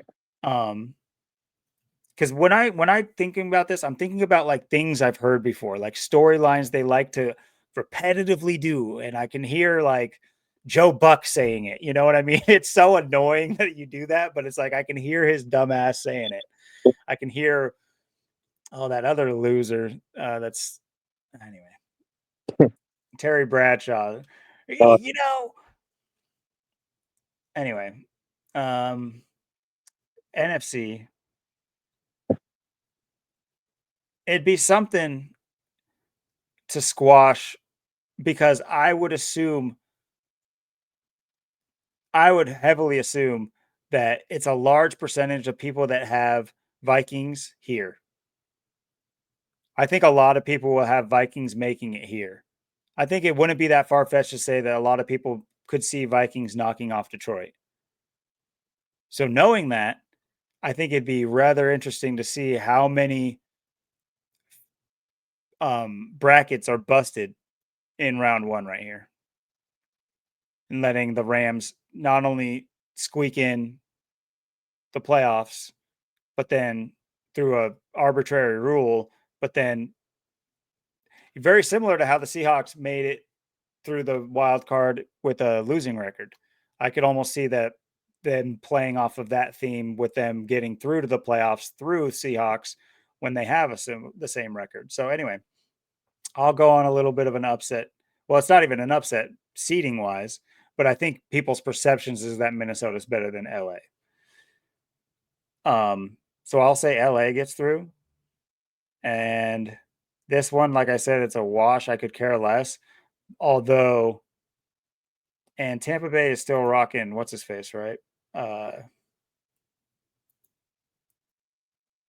Mayfield. Okay. And and yeah, I know the QB for Washington. I can't remember his name, but um, once again, I don't see Baker Mayfield hoisting the trophy. He's not that character. He's not that character in my opinion. He's a Jake Delhomme. He's a right. uh, not saying he's as good, quote unquote, but he's in that same category in my mind. It's like these people are playing a character, and I can kind of like place those characters, and I don't see that even coming close to happening. I think I'd be hard pressed to say, but then again, who knows? I think this one I'll say Tampa Bay. Just and hedge your bet on if Tom Brady gets the call on this game, because that might be pretty telling if Tom Brady gets the call on Tampa Bay, Washington. And that might already be something you could look up who's calling this game or announcing the game, whatever. Green Bay, Philly. The interesting part being that he got injured in this game. They love doing the fake injuries. Yeah. And just similar to Ohio State, stampeding through the playoffs after they had like two people on their front line injured, and like their wide receiver and or maybe not their quarterback, but their number one wide receiver was injured, but he got healthy right before the playoffs, and then they just so I could see that being like a contrived thing to like throw, oh, Jordan Love just got injured. Oh man, and they're going against number two. So you got, once again, it's like I said, I was talking about 5 years from now. What am I talking about? It's right now. With every matchup is two black quarterbacks against each other. So never mind what I was saying earlier. But let's see, Hurts or Love. Hurts is a funny name for Yeah. Love, who just got hurt. Um, That was the line a couple of years ago for the Super Bowl. How hurt is Jalen Hurts? mm-hmm. Remember that? Yeah, he's been injured multiple times, which Oh, is just duh. Duh. It's like Jesus. It reminds me of ACL tear. From what's that movie? It's like a comedy spoof movie about other movies. I can't remember. Anyway, the guy's name, the superstar football player's name is Asil Tear. And Oh, like every time he plays, he gets into a situation where it looks like he's gonna get in a gruesome injury or tear his ACL, but he like doesn't. But then at the end, he like steps on a sunflower seed and snaps his ankle. Anyway, it's stupid. But anyway, um, I'll go with.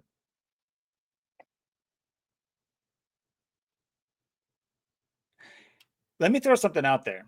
Would they ever? They've already done it once. Would this ever be a Kelsey reunion? I think of these things how like they have these front men, Mahomes, Hurts, but think of one of the biggest storylines of the Kansas City Philly Super Bowl. Those two brothers playing against each other, and it's like, where did those brothers come from?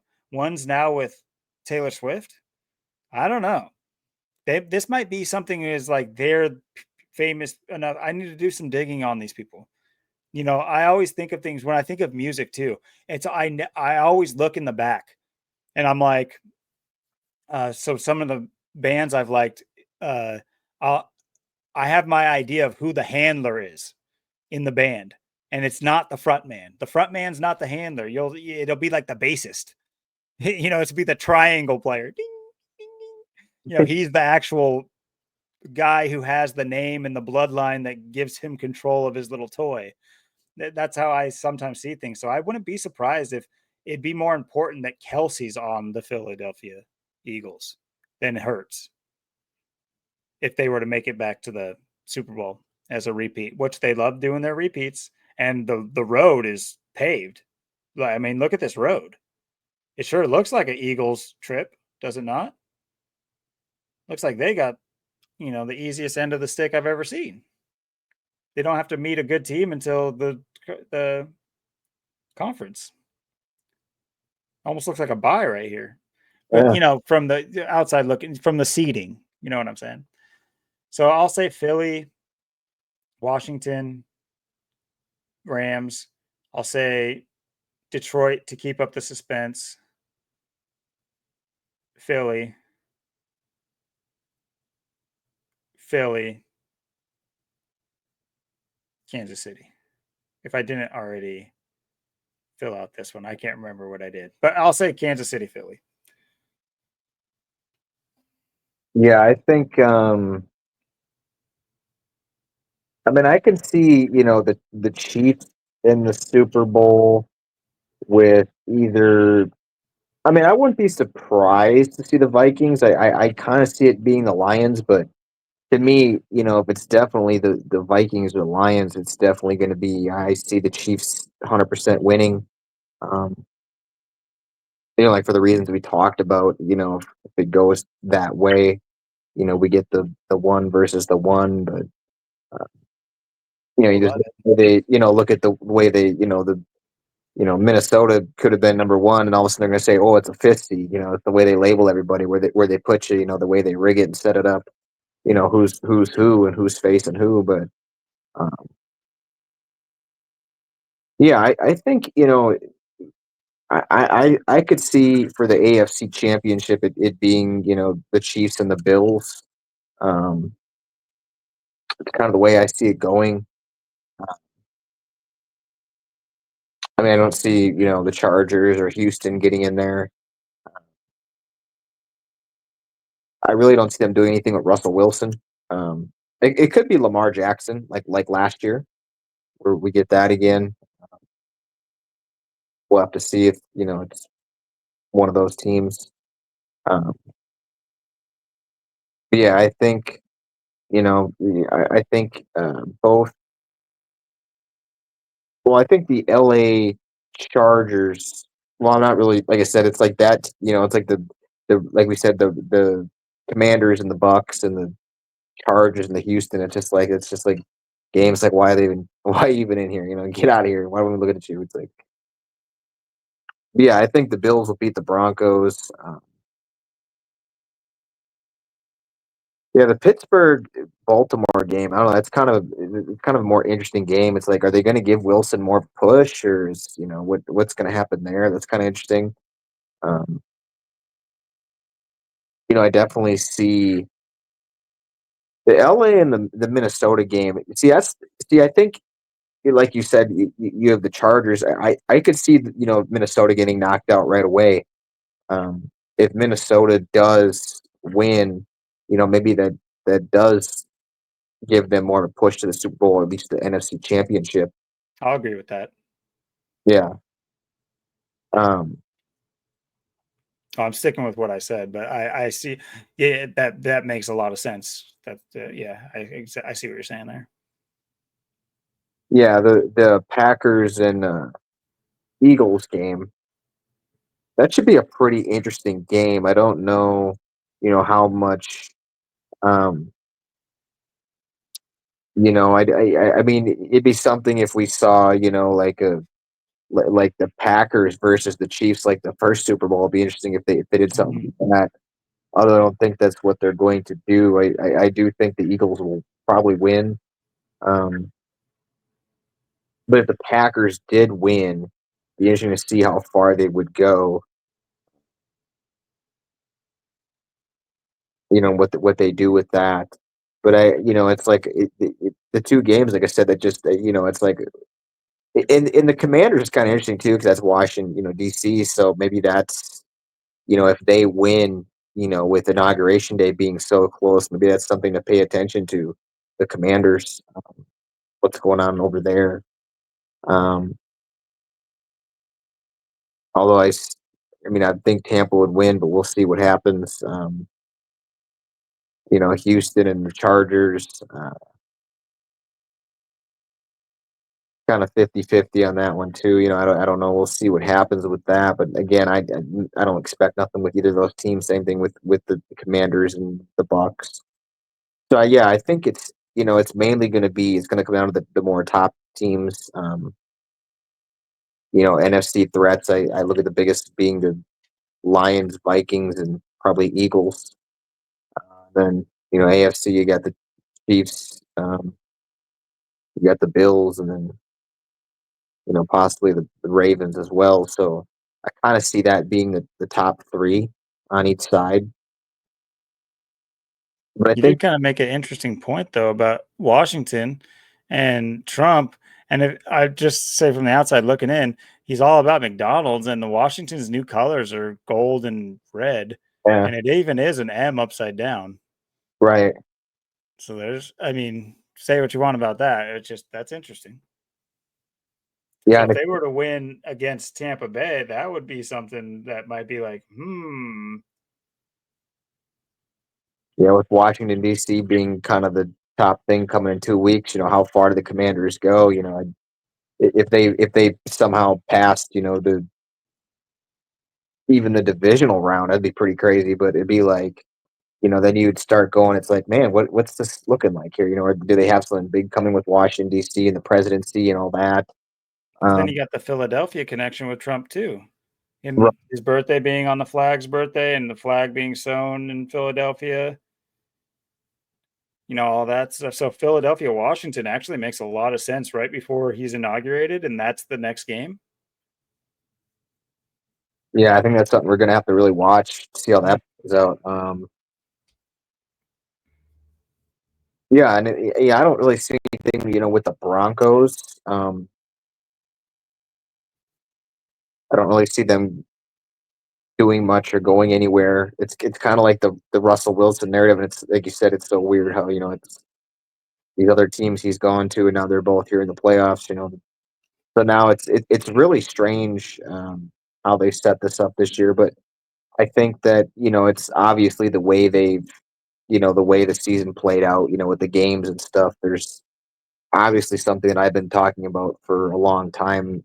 Especially last few weeks, the last month of how the reasons why they're rigging the things and getting the things to be as ridiculous as it is. They're trying to get something out of it. But now we're going to see how it's going to play out in the next month. But yeah, I think the road, like I said, still is. I think Mahomes and the Chiefs are in the driver's seat through it all. Um,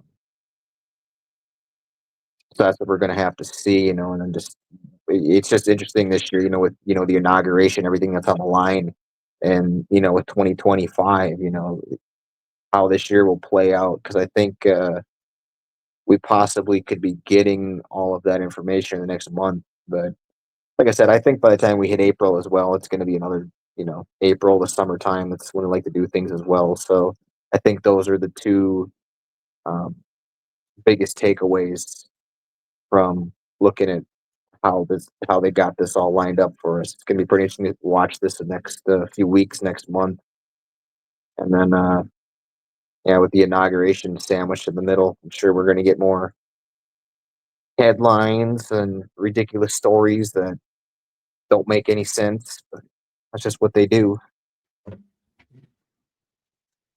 Very true. And I guess, yeah, interestingly enough, oh, that's right, it's Darnold. Um, it is the 59th Super Bowl. 59 is a pretty big number with uh, Black history and certain things about that slave, Negro, blues, Rasta, on and on. That would be, I think, it'd be Washington and Philly. Those are the two, the only two teams that could make that come true, right? The two black quarterbacks in a Super Bowl again. Yeah. And that is if the Chiefs or Pittsburgh or Baltimore or Houston get through there.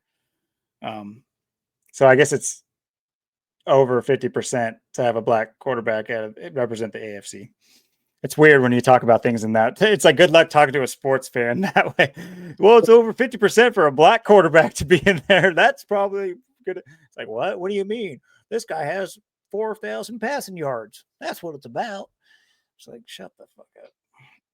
But yeah, please do leave your predictions, leave your, or, anything. Obviously, we miss a lot. I don't think we went into this to cover it really. We're talking about more like the storylines and narratives. But if there's blaring storylines and narratives that you want to let us know about in the comments, and have your comment be there, exist in space for the vindication of post Super Bowl. You told you so, everybody. Please do leave us a message, comment. Once again, always shout out to Zach's channel. He has a Patreon for all these types of sports events. But aside from that, he gives great content on the outcomes of the games and things that happen before the game and what their outcomes will be.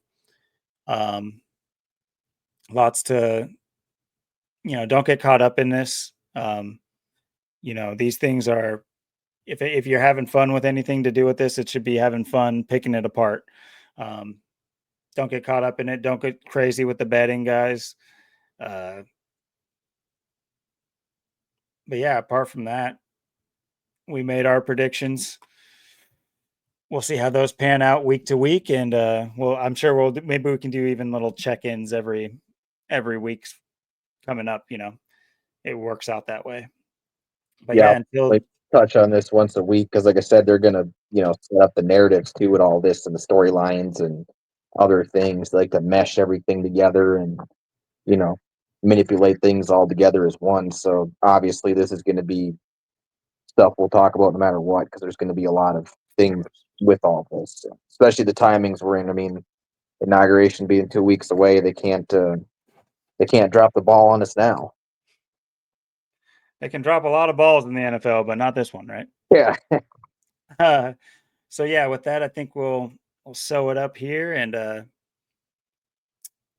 yeah, thanks for anybody for following and commenting and subscribing if you do, and we have our our email scrolling at the bottom at all times, but it's also going to be in the description of this video. Leave us any comments, any suggestions or critiques in the email or just on the comment section, and we'll get back to you. We'll reply. We do try to reply to all comments and every single thing. But yeah, with that being said, I think that puts a bow on episode 16, and we'll be back for episode 17, which should be interesting. It's a interesting number, which should bring about some interesting narratives and storylines to talk about. Yeah, they're gonna have an interesting week set up for us with that big 17, the big kill number. So I'm sure we'll get some killing mockery stories and stuff to cover this upcoming week, and we'll watch it pretty closely because we know that every episode they like to really sync things up, and in every episode Been noticing that. watch us and mock us and sync it up perfect. So I don't expect nothing different with the upcoming. Couple of odd things with like the thumbnails playing out. That's what's been weird to me. Is like some of our thumbnails have like played out in the future, and I'm just like, okay, maybe I should chill. Maybe I should just do a title. But yeah, with that being said, everybody enjoy your week, and we'll be back with you. And you may even see us before then in some shorter videos. We'll see how it pans out. But with that being said, everybody have a great one, and deuces. Peace.